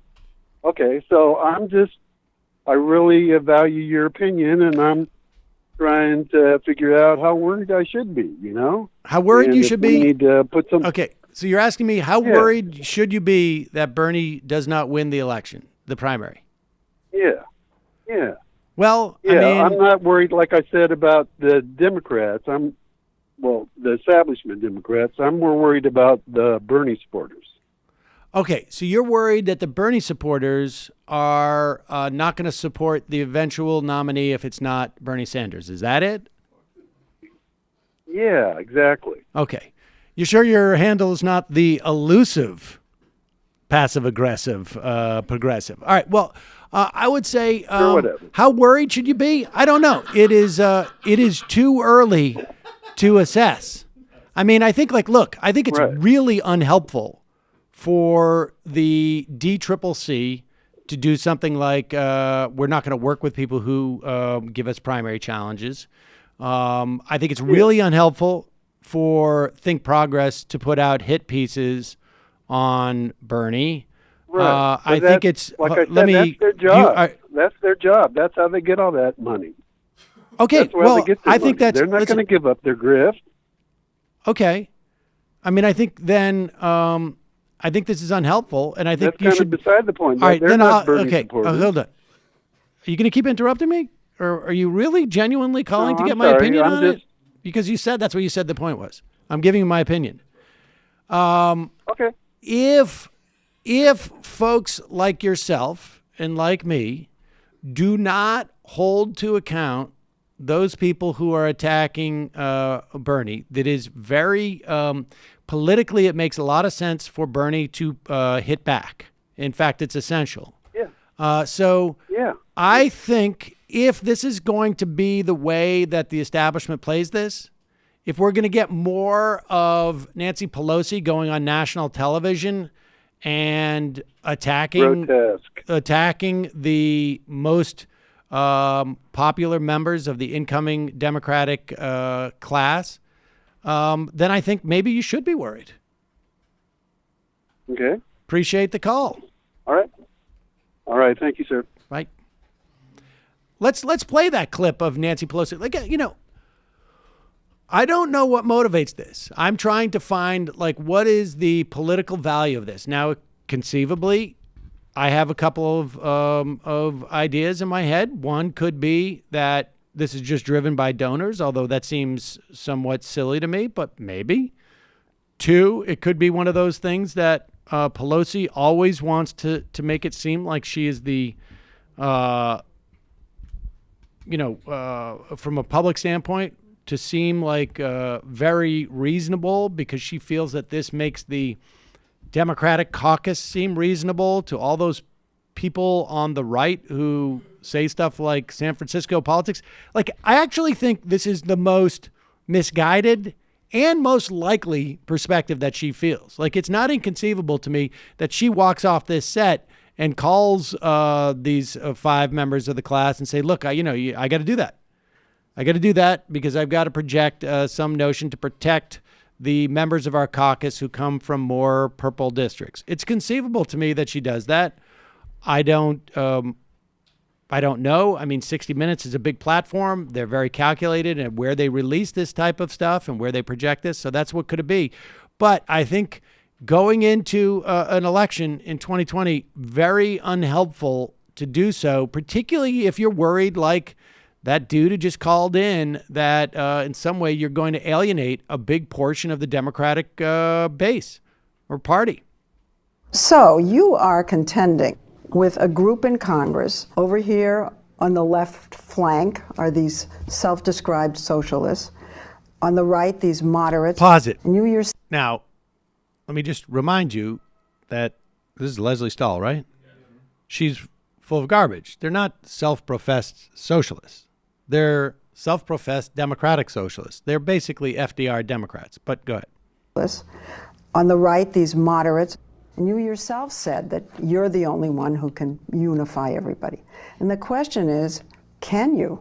By and large, whatever orientation they came to Congress with, they know that we have to hold the center, that we have to go down the mainstream. They know that?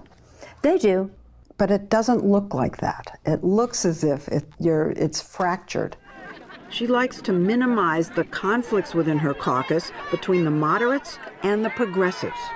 You have these wings, AOC and her group on one side. That's like 5 people. No, it's the progressive group. It's more than 5. I'm a progressive, yeah.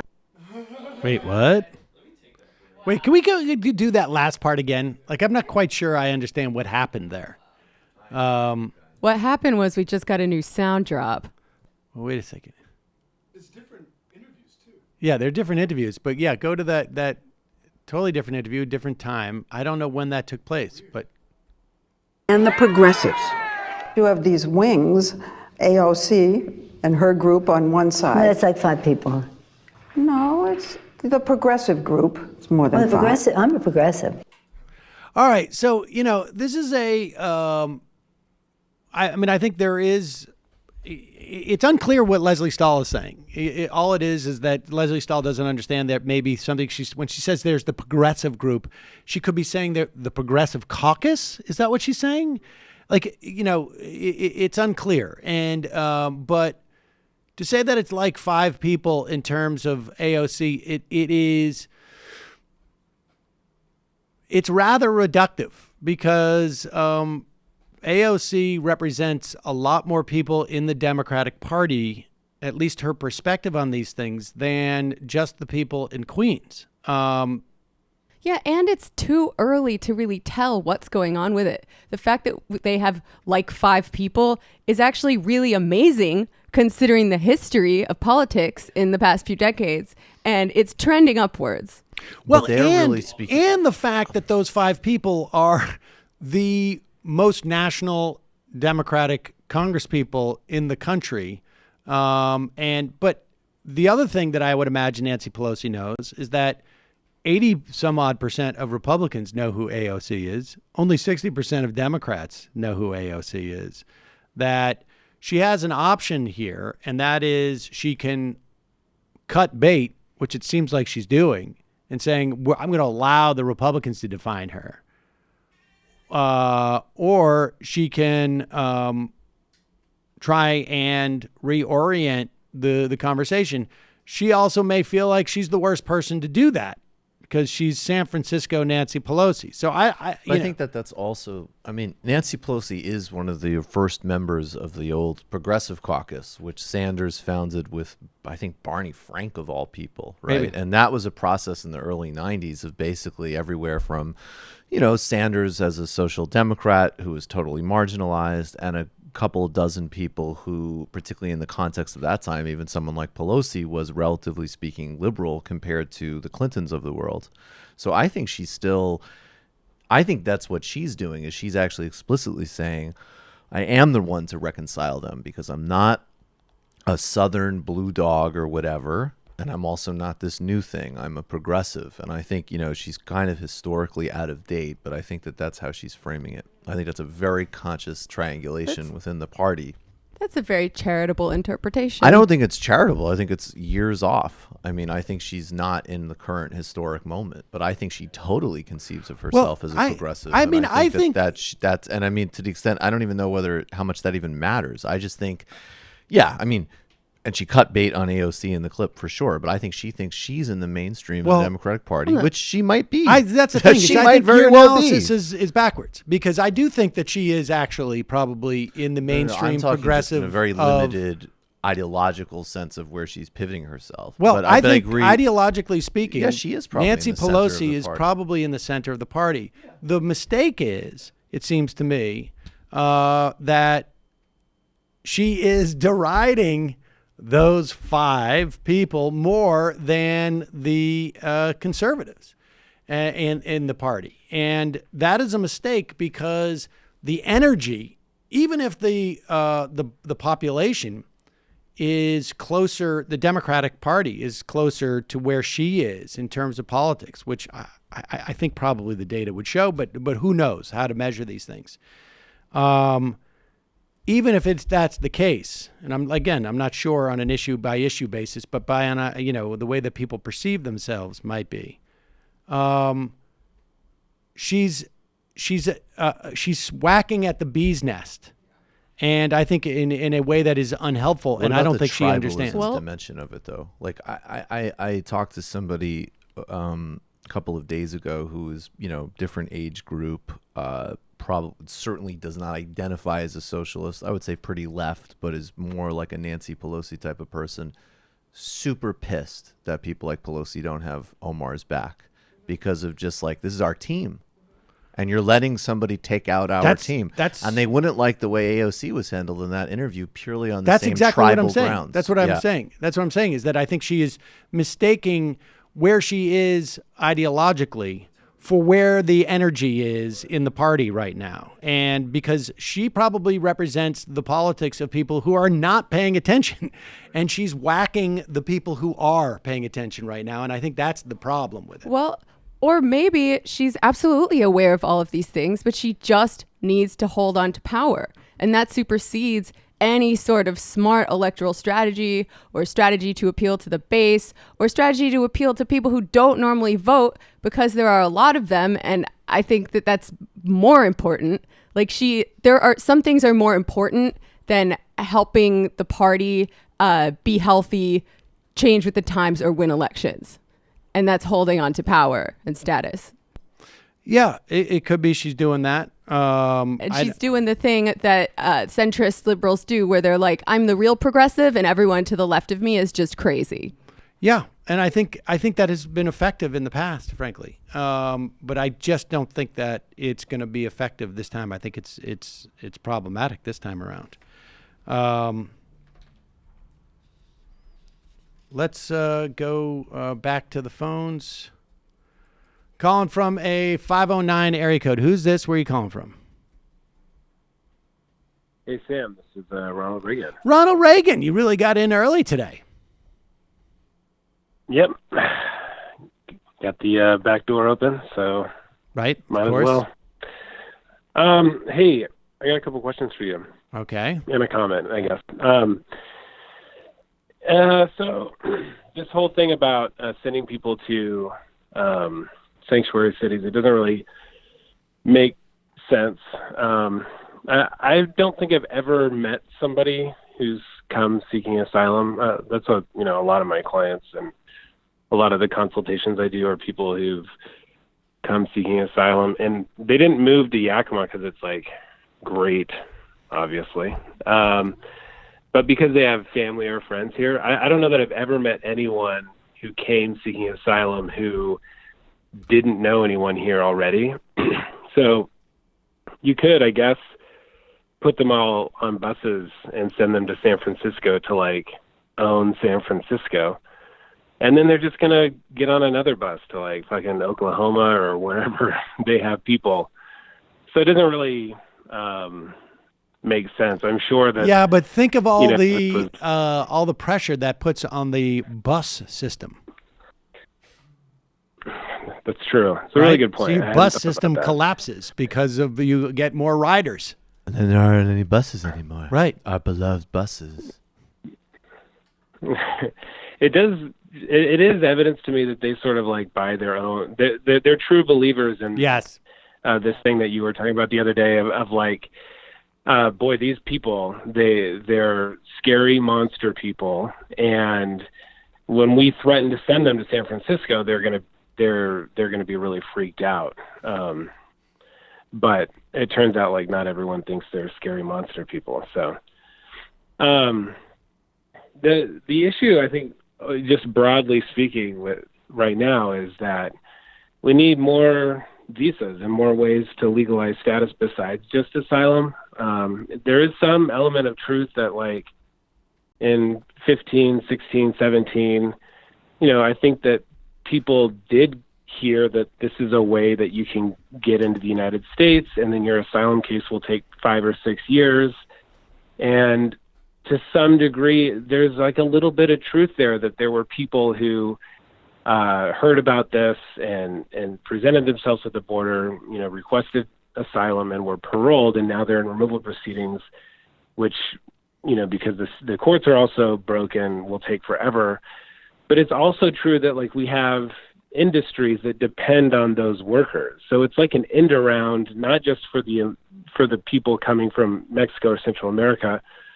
Sometimes, just to be clear, this is complicated. There's a lot of really good bona fide asylum claims being presented, but it's an end around for the employers and for major industries like meatpacking, agriculture. Obviously, they don't have the visas that they need because the legal immigration system is totally broken, and this is just a way that people have found that they can sometimes come in. And the sad thing about it is that Tom Cotton, I guess, recently reintroduced the RAISE Act, or whatever it's called, to cut legal immigration in half. And so the proposals being presented by the right sort of do the opposite of solve the problem, which again just shows that this has nothing to do with economics or jobs or humanitarian concerns. It's 100% about ethnic purity of this country. Yeah, I think so. Because it's not. It cuts completely against things like, I'm getting really tired of seeing people say, well, immigrants pay this much in taxes and they create jobs. It's like, that's not the point. I mean, I guess it's okay to mention those things, but anyways, so yeah. Right. The level of I guess sort of the bar that they place on what undocumented folks should provide for this country is nowhere near what they place on people who are already in this country. Same also too with respect for laws. Donald Trump calls them illegals. This is a guy who apparently has cheated on his taxes for years. I mean, that is a far, far greater offense under the law in this country than coming across the border without papers. And we don't refer to him as the illegal president. We probably should. He's illegal. Or just importing, drugs from Canada. Going and being an elderly person buying your drugs in Canada. That is also far more of an illegal offense than crossing the border without documents. But it's all driven. I had a client. Go ahead. Yeah, I had a client recently. He's 18. He's trying to finish up his GED, and he got detained by immigration because of a juvenile marijuana possession charge, and he violated his probation. It was like not a big deal, but so he ended up in one of these Geo Group prisons and had to pay a $5,000 cash bail to get out. And now he's in removal proceedings. I mean, he's got a couple of good options. He's lucky to have a couple of good options to maybe be able to stay. But he got this big lecture from the judge about, which is true, like you aren't allowed to behave like kids your age. Like you have to be like a 40-year-old man, right, and like really boring and not do anything and don't have any fun. And like, not that I'm promoting, underage marijuana consumption, but it's just the type of thing that, U.S. citizens do all the time, and they're not expected that that, because it's not just he paid a cash bond, whatever, but he could be deported for life. Right. He could be 60 years old and still facing the consequences of some marijuana thing that happened, 100 years ago. It must be just a coincidence. That math doesn't work out. It must be just a coincidence that judge felt compelled, as almost as if it was like parental advice, to say that to a kid from Central America. I presume that's where he's coming from. Is very reminiscent of what parents of young black kids, particularly boys too, have to say to their kids. Like, look, you don't have the same latitude in society that white people and white kids do. You've got to be much more careful when you're dealing with certain areas and in relationships with the police and whatnot. I imagine that's just a coincidence. And not a function of the fact that these kids are not white. Appreciate the call. Ronald Reagan, ladies and gentlemen. Hey, can I ask you a quick question real super quick? I'm sorry. Yeah. I know I've been on a while. Okay. No. I really like the Tort Conference. How long have you been going to that? About 7 or 8 years. And are there a lot of other media people that go to that, or is it, it seems like you kind of got that cornered, right? Well, in the past, like a media road. in the past, Cenk Uygur has been there, and Tom Hartman and Ed Schultz used to go occasionally, and David Pakman goes. Oh, he does. When did he start going? A couple of years ago. Probably about 6 years ago, I'm guessing. Well, I don't know if it was 5 6, years, maybe. Yeah. So sometime shortly after you started doing it. That's correct. Yeah. It's weird. All right. Yeah, it is weird. Appreciate the phone call. Wow. I get the feeling my attorney is already busy at work. Speaking of trial lawyers, about to sue David Pakman. Calling from a 702 area code. Who's this? Where are you calling from? Hey, Sam, it's Bro Flamingo from Las Vegas. Bro Flamingo from Las Vegas. I was just in your fair city. I know. I was actually thinking about coming to visit you, but I had work. No, I understand. That Tort Conference is pretty dry. Yeah, but, I understand. Hey, you got to support sometimes. All right, well, a couple of things real quick. Shout out to Mike, because I actually saw that debate you had with Sargon of Akkad. Talk about a mayo brain. I mean, like, that was an I don't old know how, one. That's ancient history, man. Wow. That was back before know, Michael wore tracksuits That was right. every day. That was different. Every day. Totally different era. Nobody should watch that. No, yeah, but it was just like I'd never seen it before. And it's just like, like vermin like Sargon, they always go for like the cultural stuff. They just miss everything else. There's no history, there's no context, there's nothing. It's just okay, we have to get the cultural stuff, and then you didn't play that game. I like that a lot. It was very nice. You have to dump on the mayo brain sometimes. Appreciate it. I like how mayo brain is sticking. Absolutely. Yeah, it actually. Oh man, Donald Trump is the final boss of mayo brains. That's right. The final boss. That's right. Mayo brain boss. Did you hear the way he talked? Yeah. All right, but the real thing. Yeah. That was a very good interview, Sam. I learned a lot about it. I've recently read Kathleen Belew's book. Again, shout out to Mike again, because I actually started reading Democracy in Chains. And that's a really good book as well. She talks about how John C. Calhoun and his kind of theory of governance, how that's kind of permeated into society. But with this interview, it just shows you just how much the institution of slavery in South and that type of style has really affected the American way of life. I think they just kind of gloss over it, Sam. Like you kind of said, like, slavery happened, then it did it, and just life moved on. But as you can see, like these legacies and these roots, even like the business management practices, with John Calhoun's kind of theory of governance, all based on white supremacy, by the way. I mean, all this is just rooted out of white supremacy. You talk about slavery in the South, it's rooted out of white supremacy. But what I'm kind of seeing now, thanks to things to you, Sam, some of the interviews and stuff. It's just that these institutions all have deep links. This is why the racism is just so systemic, because it comes from the outgrowth of the institution of the South. You know what I'm saying? It's just, I don't know. I think a lot of people just gloss over it about how much influence that the South gets in politics, in business, in everything in society. I think people just like, oh, well, the South is gone now, hooray! But it's just not the way it works. No, this stuff is, I think, is far more durable than I think we give it credit for being, and the remnants of these institutions continue to organize society in a specific way, and so I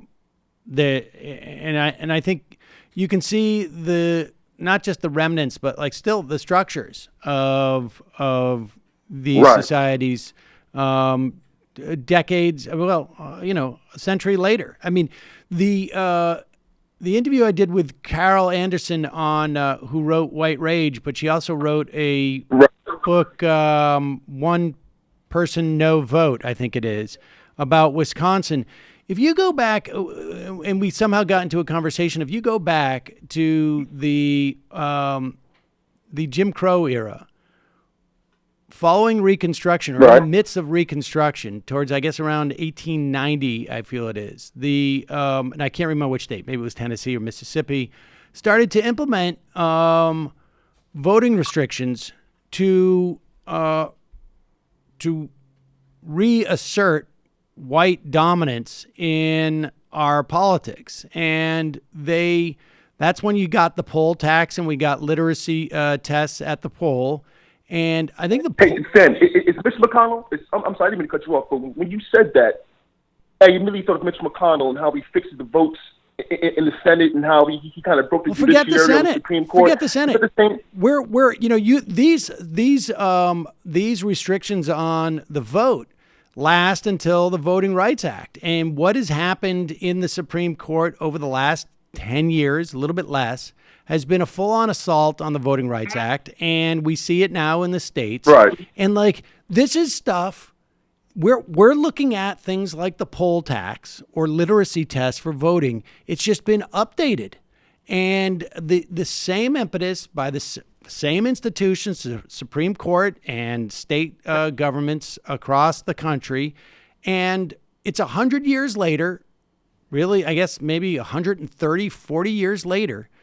And we see almost the identical tools. I mean, it is so shocking to see how similarly structured these things are as they were, in the late 1800s, early 1900s, in terms of preventing people from voting, just as an example of the durability of this stuff. But appreciate the call, Bro Flamingo. Sorry we didn't see you in Vegas. Absolutely. Take care. All right. Bye-bye. Let's go to the IMs.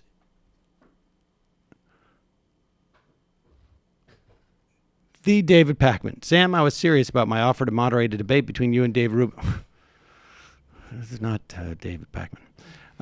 Mayor Pete, now that I've officially entered the race, I promise if elected your president, I will to make Beto O'Rourke. Well, that's not funny. Secret identity politics. That's fantastic such a interview. Drop. Reminded me of one time someone said to me, the reasons of the Civil War were economic, nothing to do with slavery. Her sources cited were limited to the reasons the southern states gave for secession. Hard to know if people like that are rubes or arguing in bad faith. Might be both. Not sure that it matters much. Yeah, I agree with all that. Calling from Nebraska. If you've not heard of Nebraska Senator Ernie Chambers, an 82-year-old African-American, then please check out the Unicameral's live stream sometime. He's usually on the microphone. Today he was on the floor calling Israel a, quote, neo-Nazi, end quote, state while defending Ilhan Omar. One of his favorite authors is Oscar Wilde. Ernie Chambers.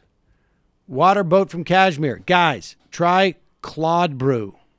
Oh, cold brew. Maybe? I don't know. Also, Sanders has the best response supporting Ilhan Omar. Much respect. Who's your comrade? My company does something with health insurance, which should be illegal. They use United's name, but all the money comes in and out of my company for a profit, only paying United a fee. They don't cover anything until I meet the federal maximum deductible. I can't even get $1 to cover my prescriptions or doctor visits covered, and they take over $300 a month for my paycheck. I've complained to the higher ups and organizations out my company, but it's legal, so no one can help. I have to look for a new job due to health issues that won't be covered. This is most people don't realize this, but employee-sponsored coverage for big employees, the money, the health insurance company only administers it. They don't do the payouts. This is like a side business for the company. I don't know how much profits they derive from it. I don't know if that's that opaque. This is something maybe a good question for Wendell Potter. But that's the thing that people don't understand. Insurance companies are money not on the line with employer insurance. Now, the employers may get a sort of reinsurance behind it, possibly, in the event that there is like half the employees get hit by a bus or something like that, and they have to do these major payouts, I guess. But for the most part, that's the way that employer-based insurance works for bigger companies.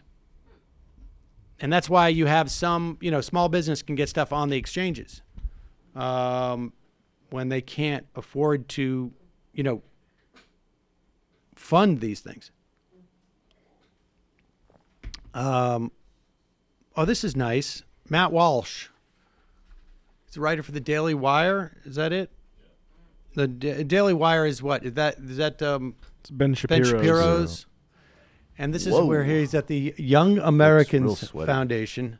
Matt Walsh. I don't think it has anything to do with the David Bowie song. Probably not. He's a writer.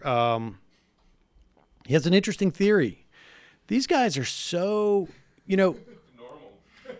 well, they're abnormal, but I really think that there is a lament on the right that they never talk about. And that is the loss of an ability to be homophobic in the way that they were just 10 short years ago. And they're sort of like flailing around to find a new, like a surrogate for their homophobia. And it turns out to be trans people, which it's not hugely shocking. But for the amount of concern that they have about what the existence of trans people, that's the part that always sort of I find just absolutely stunning.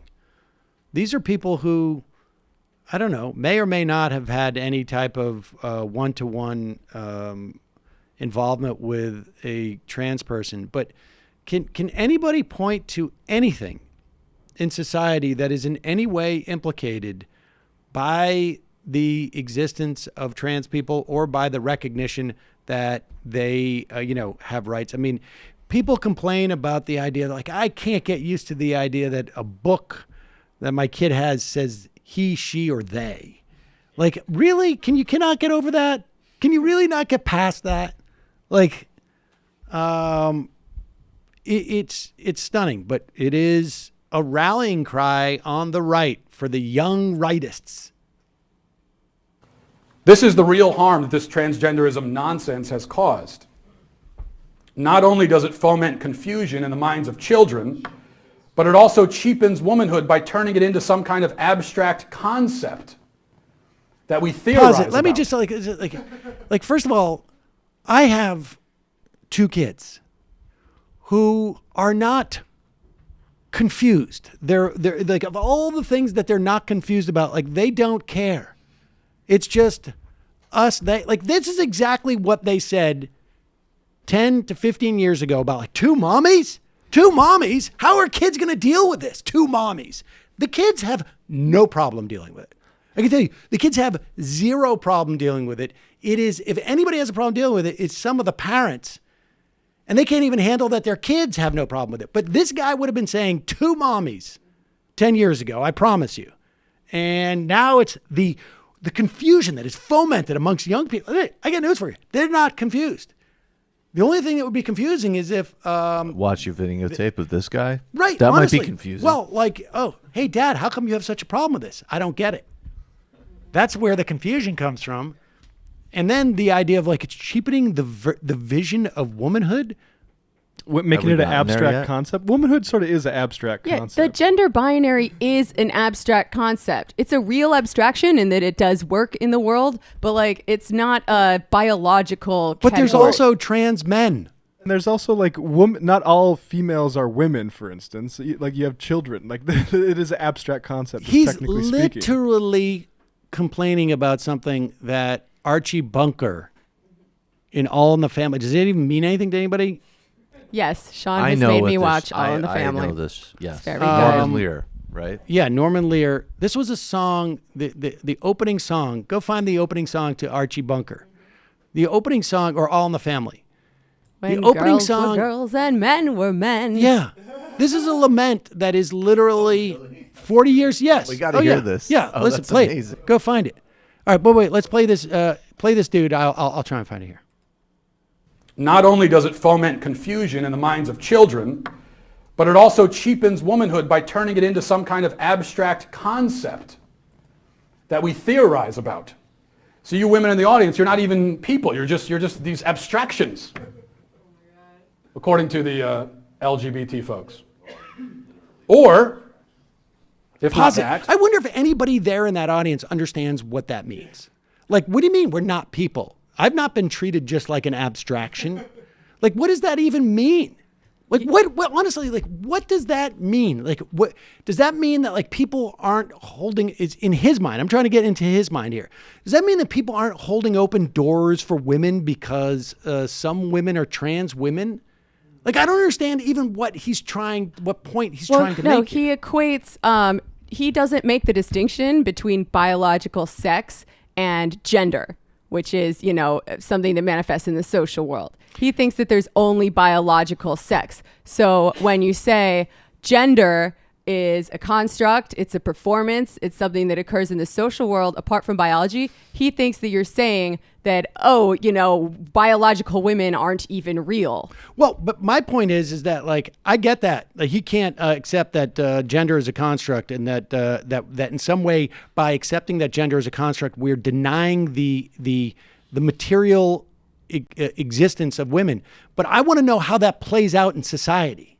Like what is different for women today because we accept trans women? Like what on their daily basis? Like what is it that they're not?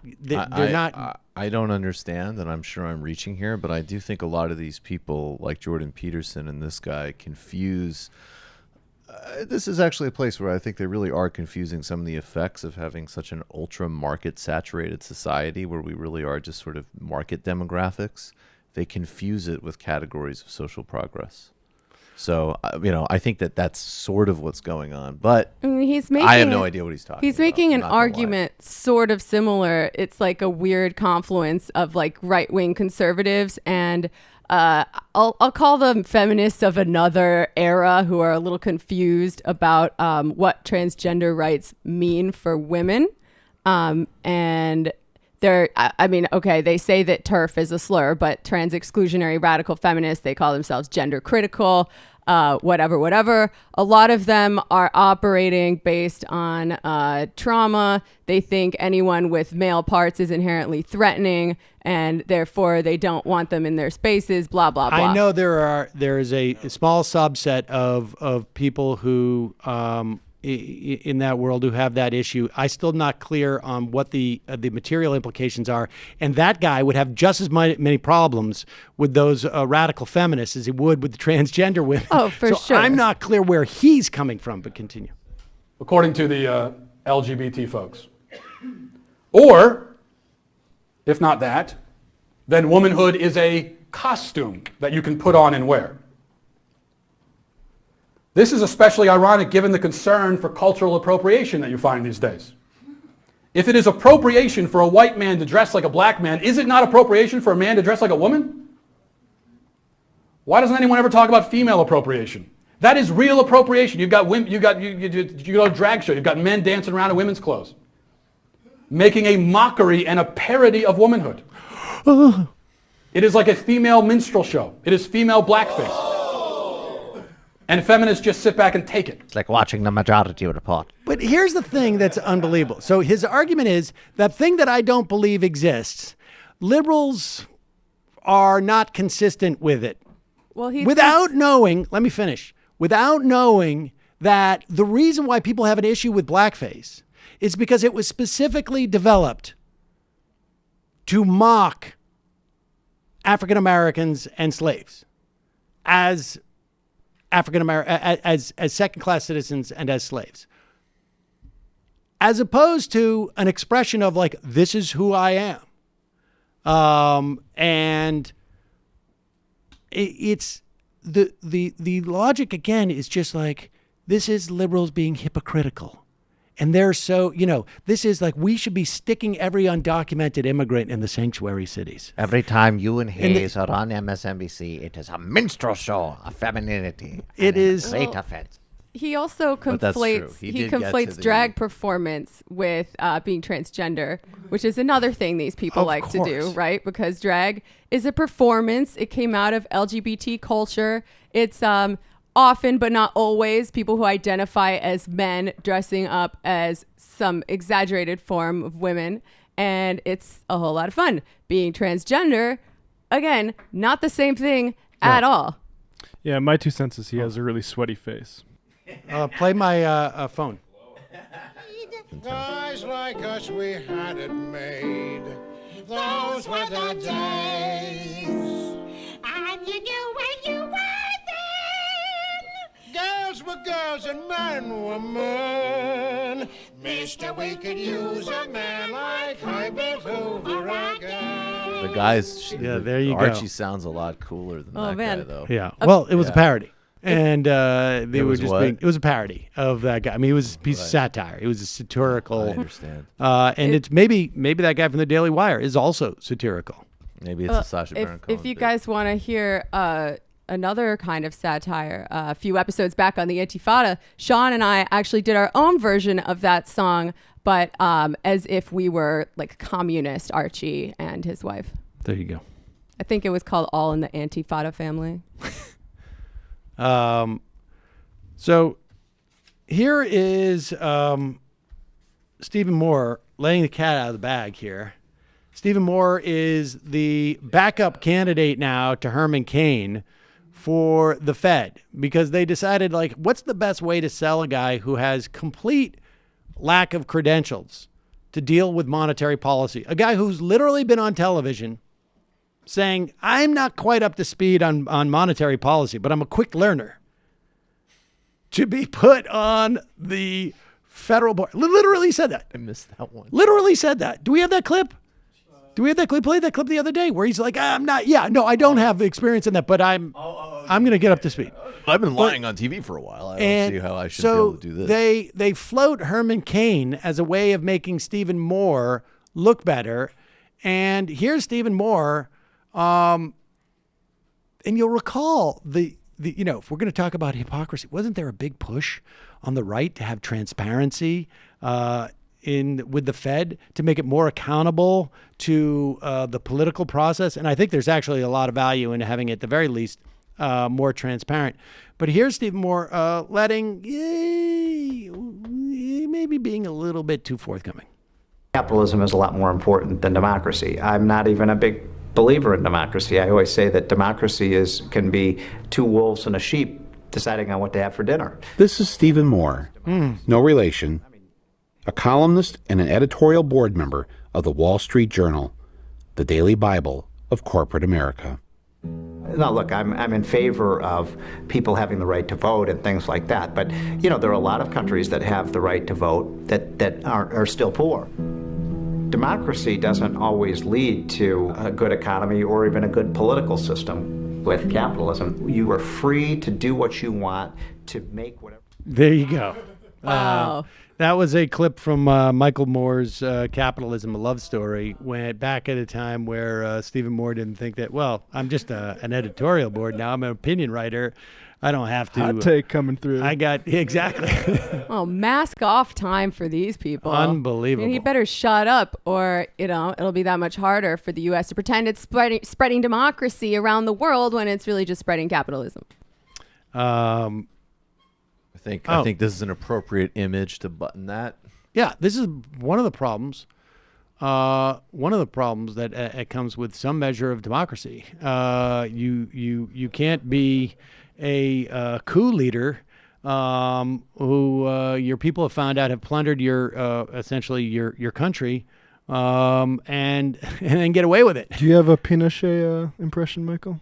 I do not. I'm gonna have to work on that one. Like I'm tempted they let to you do it. Dracula one. It's capitalism. It lets you do it. you want. It is a capital. You can do what you like. Italian It's all Italian now. You may It's want all to work Italian. on the. Pinochet was a great fucking leader, and you're mocking him at your woman's minstrel show. Sad. Totally unfair. Allende total. Allende cocked in the palace, and he shot himself, and it was very. And by the way, it was a very not good thing. I like my leaders who don't get grenades dropped on the Yeah, palace. I like my leaders who cut the stomachs and throw other people out of helicopters. Cardi B has come out with her endorsement. I mean, I guess we should also just say AOC has come out and has said this in regards to Joe Biden. He does not particularly animate me. I don't want to go back. I want to go forward. I haven't endorsed anybody, but I'm very supportive of Bernie.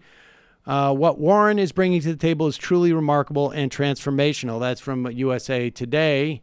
And here at Cardi B, who I think, did she officially come out for Bernie in 2016? Yep. I believe the exact quote was, "Vote for Daddy Bernie, bitch." There you go. And let's see if she has evolved in any way. Who are you supporting in 2020? I don't know. You know, I'm going to always go with Bernie. Yeah. You know. Why? Because this is the thing, right? Bernie don't say things to be cool. Like, there's pictures of him being an activist from a very, very, very long time. So, as a matter of fact, I was watching the news and I saw, like, this guy named Tim Ryan.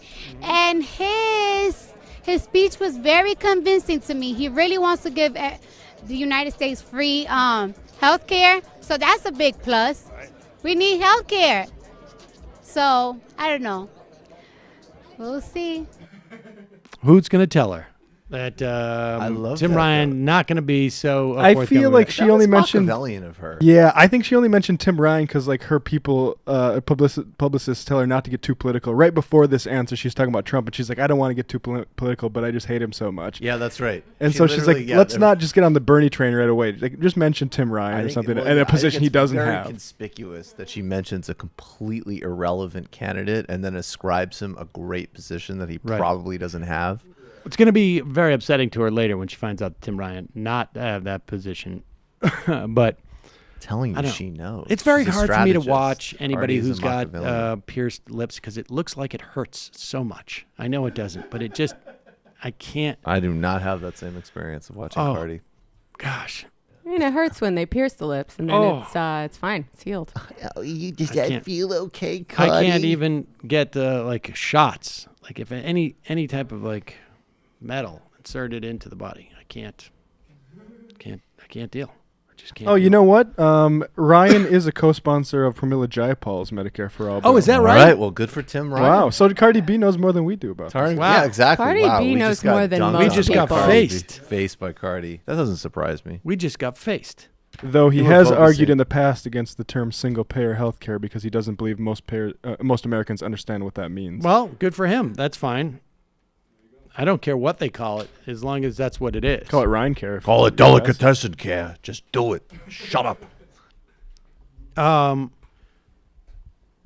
Fox and Friends got in on the Yang train. Is that what they call it? The Yang train? Yang Gang. Yang Gang. It's the Trump train and the Yang Gang. And here are one of the policies that Andrew Yang is promoting. Oddly enough, very Milton Friedman-esque, his policy of a universal basic income as a way of replacing the welfare state. Highly problematic from my perspective. It's been one of the big reasons why, when we had debates about universal basic income 3 or 4 years ago, We brought some people on to talk about it. My biggest concern was less from a policy standpoint, more from a political standpoint, that it would be a means in which to undercut the welfare state. And then it's just easier to just slowly roll it back. But here he is on Fox and Friends. Let's see if they can get a grip on this. When we aired those sound bites and we came to yours, people in the audience were laughing. It sounds great, $12,000 a year for every adult. But how are you going to pay for that? Yeah, so you have to look up who are going to be the biggest winners from artificial intelligence and self-driving cars and trucks and new technologies. It's going to be Amazon, Google, Facebook, Uber, which just filed its documents to go public. Right. And the American people are going to see very, very little of the gains from that innovation. We all saw that Amazon paid literally zero in federal taxes last year. Aren't we going to work there?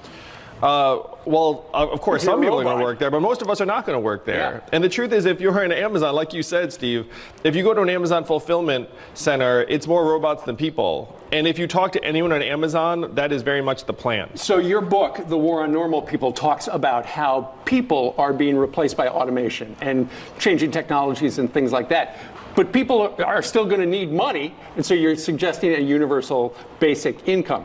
But Andrew, there have been experiments in other parts of the United States and in other parts of the world where it just hasn't worked. Well, you don't even need to look across the globe. All you have to do is look at Alaska, which has had a petroleum dividend for almost 40 years, and it's wildly popular, has created thousands of jobs, because has improved children's health. And this was passed by a Republican governor. He said, look, who would you rather get the money? The government, who's just going to mess it up somehow, or you, the Alaskan people? And the Alaskan people said us, and now everyone's very, very thrilled about it. Explain how the dividend works. Pause it. Yeah, I mean, that is a tip-off right there, right? Like, I got to knock government. Yeah. But when I was in Las Vegas, I spent a lot of time sort of arguing, not in a very polite, nice way, with a couple of guys who are Republican, trying to sort of, I think there's a couple of openings. And the line, like, you're going to trust the government with this stuff? They both work as financial advisors, as fiduciaries, to their credit. And the one thing they kept saying to me over and over again was like, people love their Medicare. That is the one thing I will tell you. I will give you that. People love their Medicare and their Social Security. And I'm like, dude, when we talk about government, if you take away the military, Social Security and Medicare is 90% of government. That's what governments, the Social Security and Medicare, that's what government is to the vast majority of people in this country. And so when you tell me that you don't trust government to do that, but at the same time you say every person who walks through my door, and I'll reluctantly admit, they love their Social Security and they love their Medicare. It's saved. I've seen Medicare and Social Security save the lives of a bunch of my clients. And I'm like, that's government. That is government by any measure. When you talk about the U.S. government, you are talking about the administration of Medicare, Medicaid, Social Security. That's it. Continue. Us, and now everyone's very, very thrilled about it. Explain how the dividend works. Yeah, so the way the petroleum dividend works is they put aside the oil money and they said, look, whatever profits come out from the pipeline, then it goes to the Alaskan people. So everyone in Alaska is getting between $1,000 and $2,000 a year, no questions asked. We need to do the same thing with technology and the new innovations in our economy. We can create a lot of wealth, but the question is right now, who's going to see that wealth? It is not going to be most Americans. It's going to be people who happen to be shareholders in these companies. Andrew, who gave you something in life? Who gave you something for free in life? Are you a self-made success story? Well, why are you robbing other people their ability to be a self-made success story? Well, the first people I thought of was my parents. I'm the son of immigrants. My parents came to this country to create a better life for me and my brother. And my father generated 69 U.S. patents for GE and IBM. I love this country. I believe this country's been the exemplar of innovation and success over the last number of decades, but we have to face facts about the fact that our economy is evolving in ways that's pushing more and more Americans to the sidelines. And then telling those Americans that are going to push to the sidelines, like, hey, like, you can be a multimillionaire success story too, while Amazon's making 30% of the stores in their town close, does not seem to me to be an honest exchange. Your heart's in the right place. James. Well, he just faced Brian Kilmeade. Well, not He's only that, right. I love the idea that he's like, who gave it to you? Aren't you a success story? And he basically said, well, actually, I got it from my parents. It makes sense, right? My Because he's dad went on to make that. he actually, those were two big, credit where credit's due. Those are two big reality doses. I grew up with a huge amount of privilege, which is relative. I mean, even actually not huge relative to other people because his family were immigrants. And obviously, I'm sure he's very smart and has worked hard. And then the second part of like, hey, that whole like subtext, like motivation, Horatio Alger scam you run on this channel every day, completely incompatible with the modern economy. Yeah. And I'm not going to lie to people about it either. That's awesome. I mean, I don't happen to like his prescription, and I have a lot of skepticism, but if he's on Fox debunking that, that's awesome.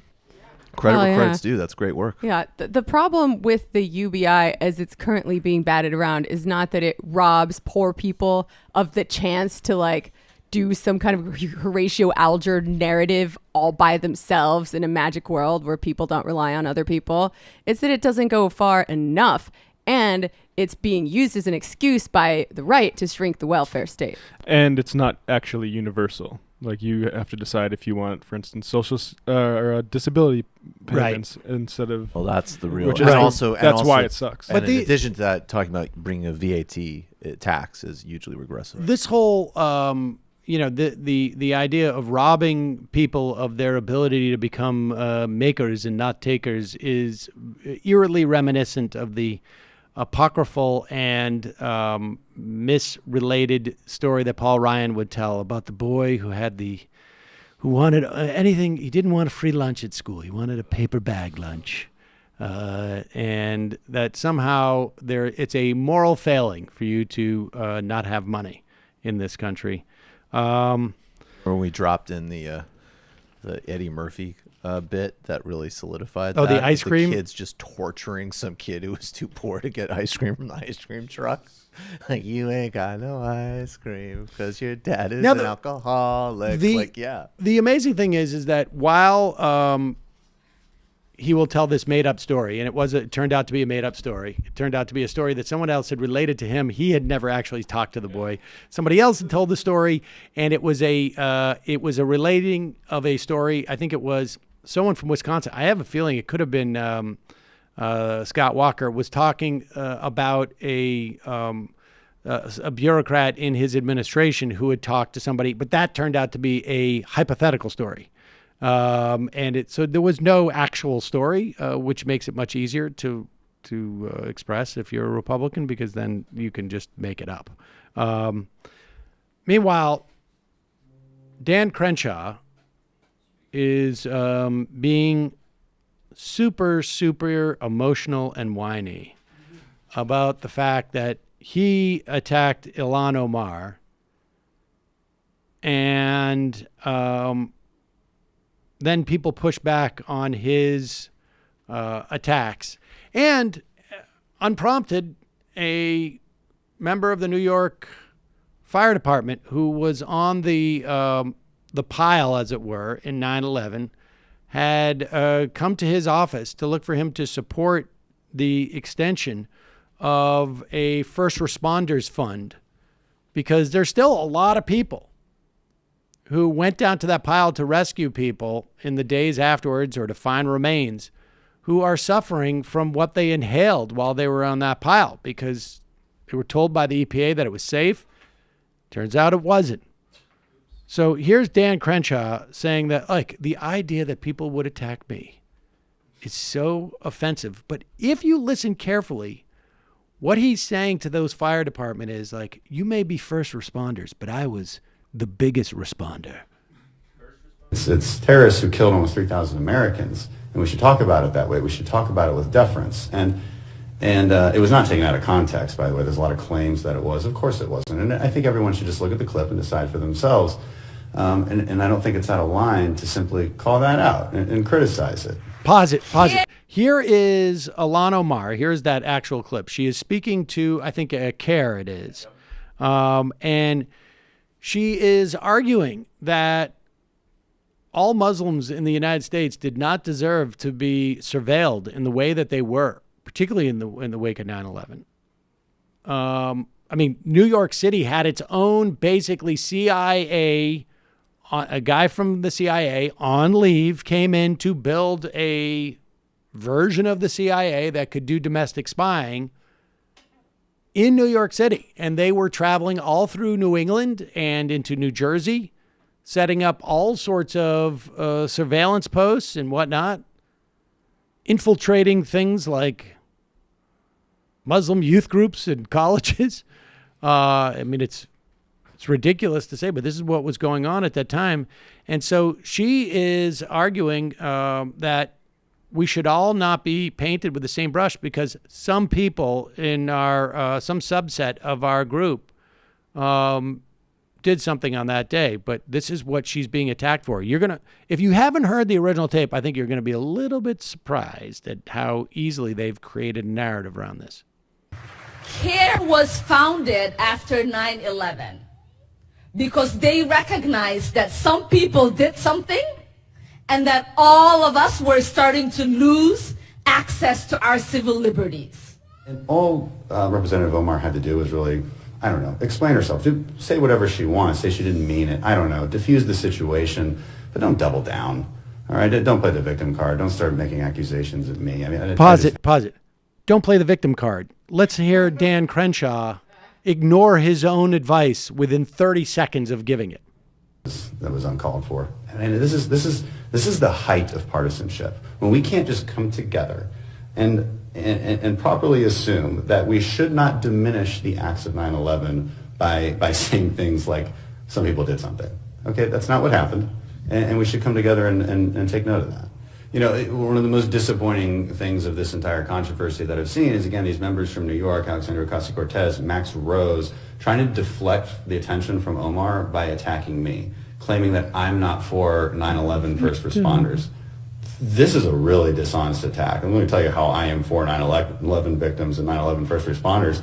I'm the guy who went overseas to make sure this never happened again, to take the fight to the enemy that committed these attacks. I would go back and do it every day if I could. So to say that kind of attack, again, that is the height of partisanship, and I'm really disappointed in them for saying that, especially coming from New York.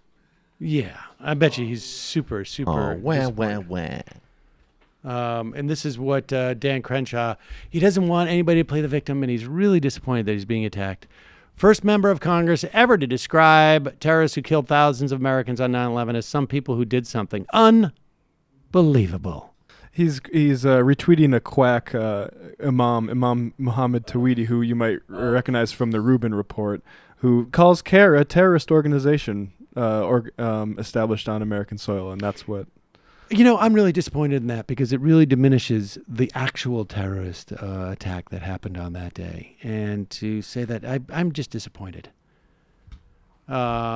This is also a fun story. Texas Rep. Dan Crenshaw fighting for fellow Navy SEAL being held on war crimes charges. Basically wants to get his pretrial detention weakened. The guy, it says Gallagher 39 is facing premeditated murder and aggravated assault charges stemming from the alleged killing of the ISIS prisoner and alleged instances of him intentionally firing sniper rounds at civilians. Well, gotta practice. You gotta practice. Ain't gonna get much better, folks. Calling from a 530 area code. Who's this? Where are you calling from? Hey, this is Ray from California. Ray from California. What's on your mind? This might be like really old. Like you were talking about this today, but the whole Bernie Sanders, Robert Vare and Bernie Sanders debacle. I had a comment on that. The what debacle? The whole Bernie Sanders being a millionaire. Okay. So humans have a really hard time, really conceptualizing large numbers, right? And therefore, they have a really hard time conceptualizing the difference between two large numbers. And the difference between $1 million and $1 billion is massive, right? Right. Like if $1 million, huh? Yes, I agree. Hello? Hello? Yeah, so yes, I'm here. Say $1 million is like an 8-ounce glass of water. $1 billion would be the size of a really large, garbage can. Like a massive, 46-gallon garbage can. Right. Right? So I think, part of the reason my brain is your argument just that the billionaire is much bigger than a millionaire? Well, yeah, obviously, but but people have we're not really evolved to conceptualize numbers that large. Right. Right. So a lot of people just, they hear the word millionaire and billionaire, they just kind of lump them all into like the same category. Well, right? I mean, When the point there's is a really big difference. Yeah, the point is that Bernie did this for a while, and he's not doing it as much now. There's a lot of different reasons for it. One of them, I imagine, is that he became a millionaire and thought that as a piece of rhetoric didn't make as much sense. From a policy standpoint, there's not much difference between saying millionaires and billionaires as opposed to just billionaires, because really the real problem, largely speaking, is billionaires and 100 millionaires in terms of when we talk about the massive inequality and how it translates into... Well, and the power. The power and the political power. Right, exactly. I appreciate the call. I mean, the story of us moving from a plutonomy to a plutocracy is really the story of the era. All right, we have time for one more call. Calling from a 954 area code. Who's this? Where are you calling from? Hey, Sam. This is Guy from prestigious Miramar.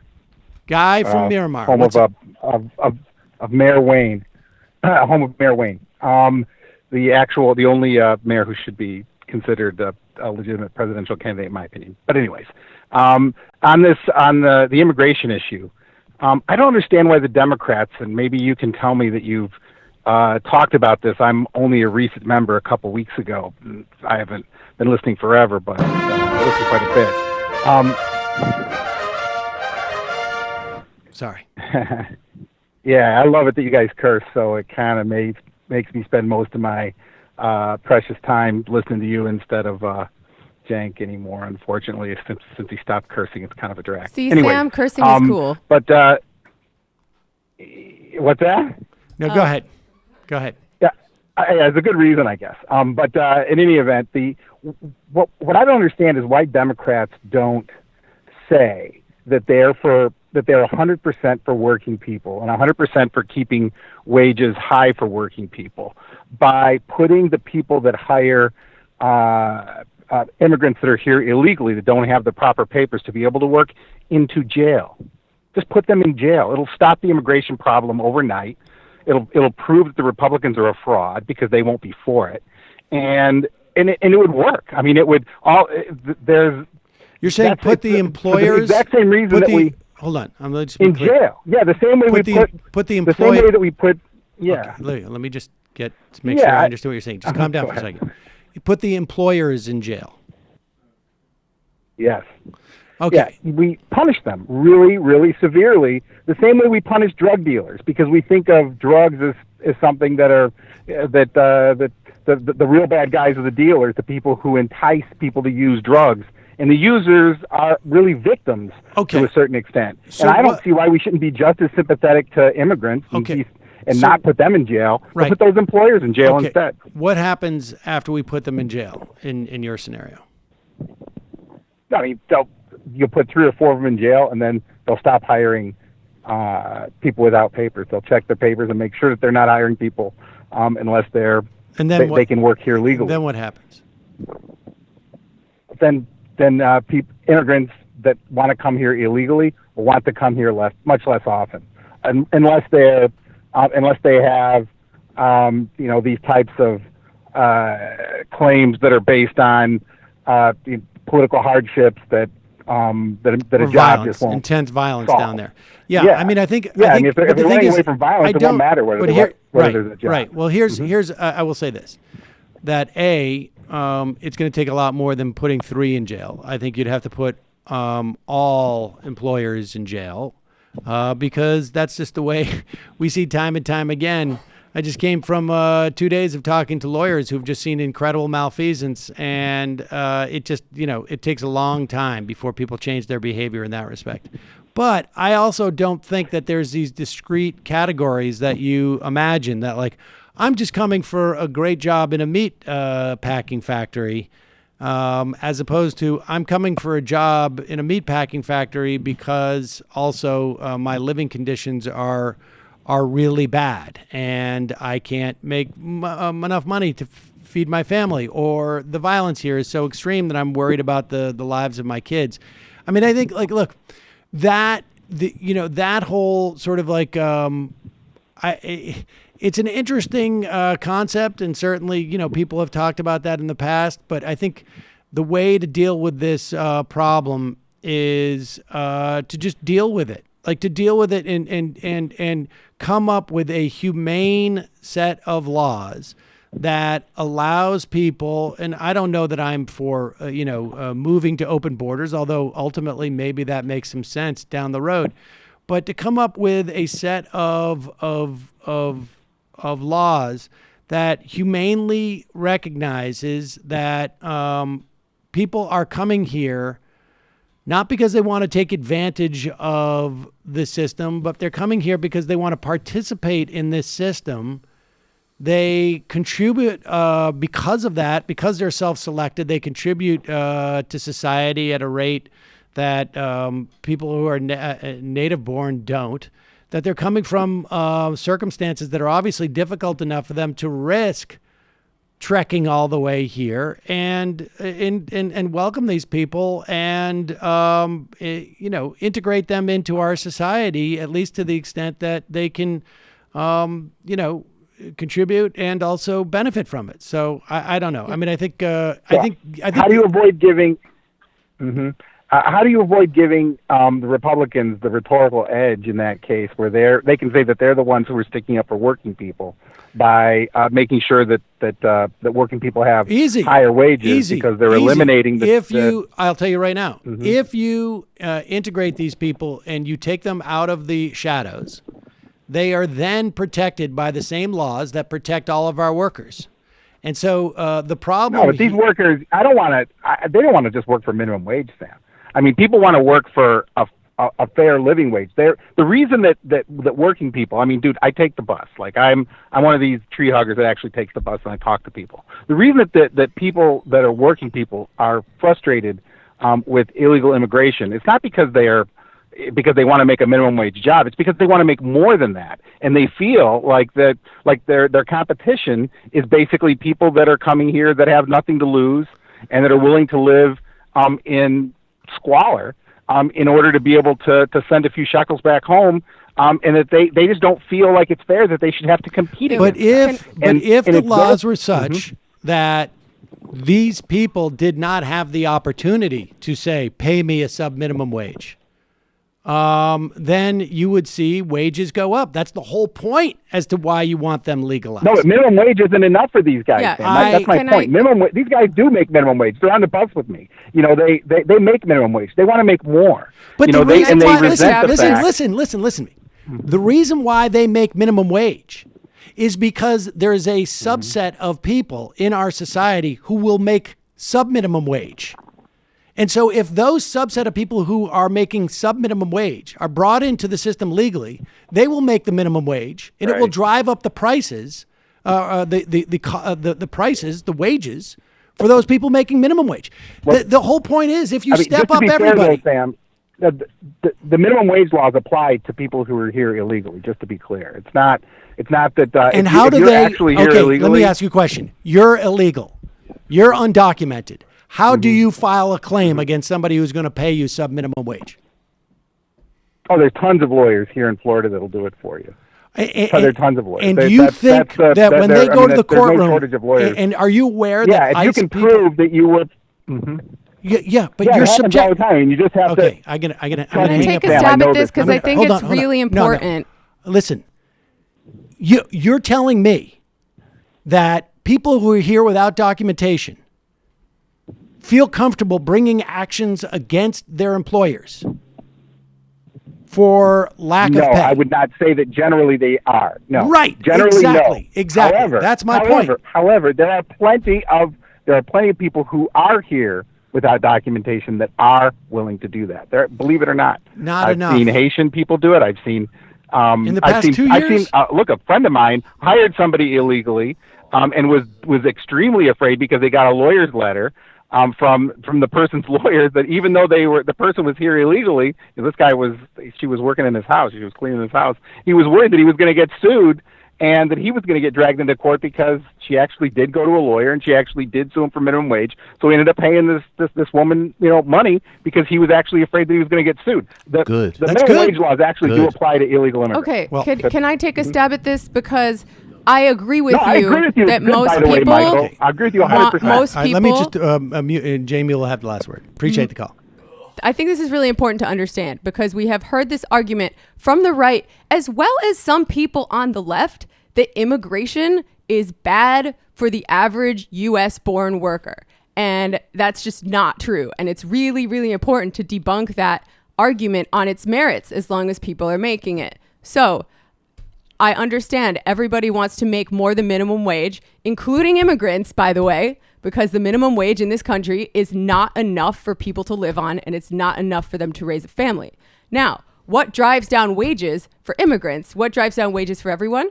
When they are criminalized, like Sam was just saying, and their status is in jeopardy. When they're excluded from institutions of labor, like unions primarily, that also drives down wages for everyone. The AFL-CIO itself has come around on this issue and said they now support more legal ways for working class people to immigrate to the U.S. They support the right of all workers, not just U.S. born workers, to organize together for higher wages than minimum wage. So when people take it as a given that, immigrants come with this status in jeopardy, they're not looking at the source. They're only looking at part of the story. They're not looking at the beginning of the story. Right. So just call a fucking lawyer. When you make it easier for working class people to assert their rights and to come here legally, that's when wages go up for everyone. Right. All right. Final call of the day. Calling from a 610 area code. We got a lot of people holding here for 90 some odd minutes. 610. Who's this? Where are you calling from? Hi, Sam. Mike from Pennsylvania. How are you? Mike from Pennsylvania. Let's not have a big argument the last call of the day, Mike. Oh, no, well, I just called to launch some scurrilous attacks against Pete Buttigieg and Joe Biden. Fair enough. Yeah, in all seriousness, though, I wanted to discuss, if we could, I don't know if you caught the Emerson poll. We can have one of those quick discussions about the contours of the race. Yeah. What I think is interesting is, what I think is interesting is Bernie is pulling away nationally right now, according to that poll. Just had a 5-point lead on Joe Biden, and it appears like, Pete Buttigieg or all these other Generation X candidates, they're all flavors of the month. They're dividing the same group of people, and they just kind of slide around whoever's getting the most media coverage. And I think that's true. We just got to be, just to be clear, though. I mean, to say that Bernie is pulling away from Biden, there's a margin of error of 5 and change. Of course. Right. So, but yes, he's holding still, and you should really look at the aggregate of polls. But I think your point is reflected probably across the board in the polling. Well, two things. Like, there's a big difficulty with Joe Biden because he's basically the only candidate now who is considered a major candidate who hasn't even really, I don't even think he's launched an exploratory committee. So he's in a totally different category where he's not truly being subjected to the scrutiny. We had that short thing with the inappropriate touching of women, which he handled terribly. Right. And we actually haven't had that many polls showing like the effect of that. And this Emerson poll is like one of the few that has happened since that. I mean, I know we're at like time is dilated now, but polling usually lags a couple weeks. And if you look, what was really interesting in the insights were just, he's not like, Bernie was the first choice of like, second choice of Joe Biden voters by like 25 points now. So, and he's really winning. Like, he pulled ahead. They did a poll of Wisconsin. Bernie Sanders is way ahead. He's winning in Iowa. Most polls have him ahead in New Hampshire. All right, so cut to the chase. South Carolina. Cut to the chase, Mike. Bernie's gonna win. Oh, Bernie's all right. gonna win, my bro. Nice. All right. Well, I think. All right. Here, the big question at this point is, I think if your implication is if Joe Biden doesn't run, which still seems to me to be a possibility. I mean, he keeps. I would have thought he would announce by now, frankly. But there's obviously maybe he wanted to create some distance between all those stories and him coming out. He wanted to be able to be a little bit sarcastic again, of like and show that he really doesn't get it in any fashion whatsoever. And now he's got to create a little distance before he announces, but this is starting to cut into fundraising, theoretically. Maybe he's finding out, I saw some stories saying that big donors were like, we're not that interested in you. If Biden stays in the race, it's going to be interesting because what you'll start to see is, as it moves forward, maybe people leave their candidate for Biden, maybe. But if Biden stays out of the race, let's just assume, like you say, whatever percentage of Joe Biden's second choice was Bernie Sanders. Let's just assume that, Sanders gets a third of Biden's vote and the other 2/3 get split up amongst the other people. That is the best case scenario for Bernie Sanders, it seems to me, in terms of his chances. So it's going to be interesting. Joe Biden it's going to make a big difference, at least in the next 5 or 6 months before we see a primary happen. But all right, Mike, we'll see if you're right. Yeah. We'll see if you're right in a couple of months. Yeah, make we'll sure we dedicate, if we could dedicate some time in bashing Buttigieg, would be really great for my mental health because the guy is really terrible. Well, I don't think. Yeah, we'll discuss. I think we'll do some deep dives later. We're going to have opportunities when we see the debates. But appreciate the call. Bye. And that is all our calls for today, folks. You want to mention Notre Dame? Did we? Oh, yeah. Let's look at this. This is horrible. When did this happen? This is happening now. All right. So this is, I guess this is breaking news. The Notre Dame Cathedral in Paris on fire. Do we know? Here's some video image. It appears to be accidental. Let's see. Get some. Do we have some video image?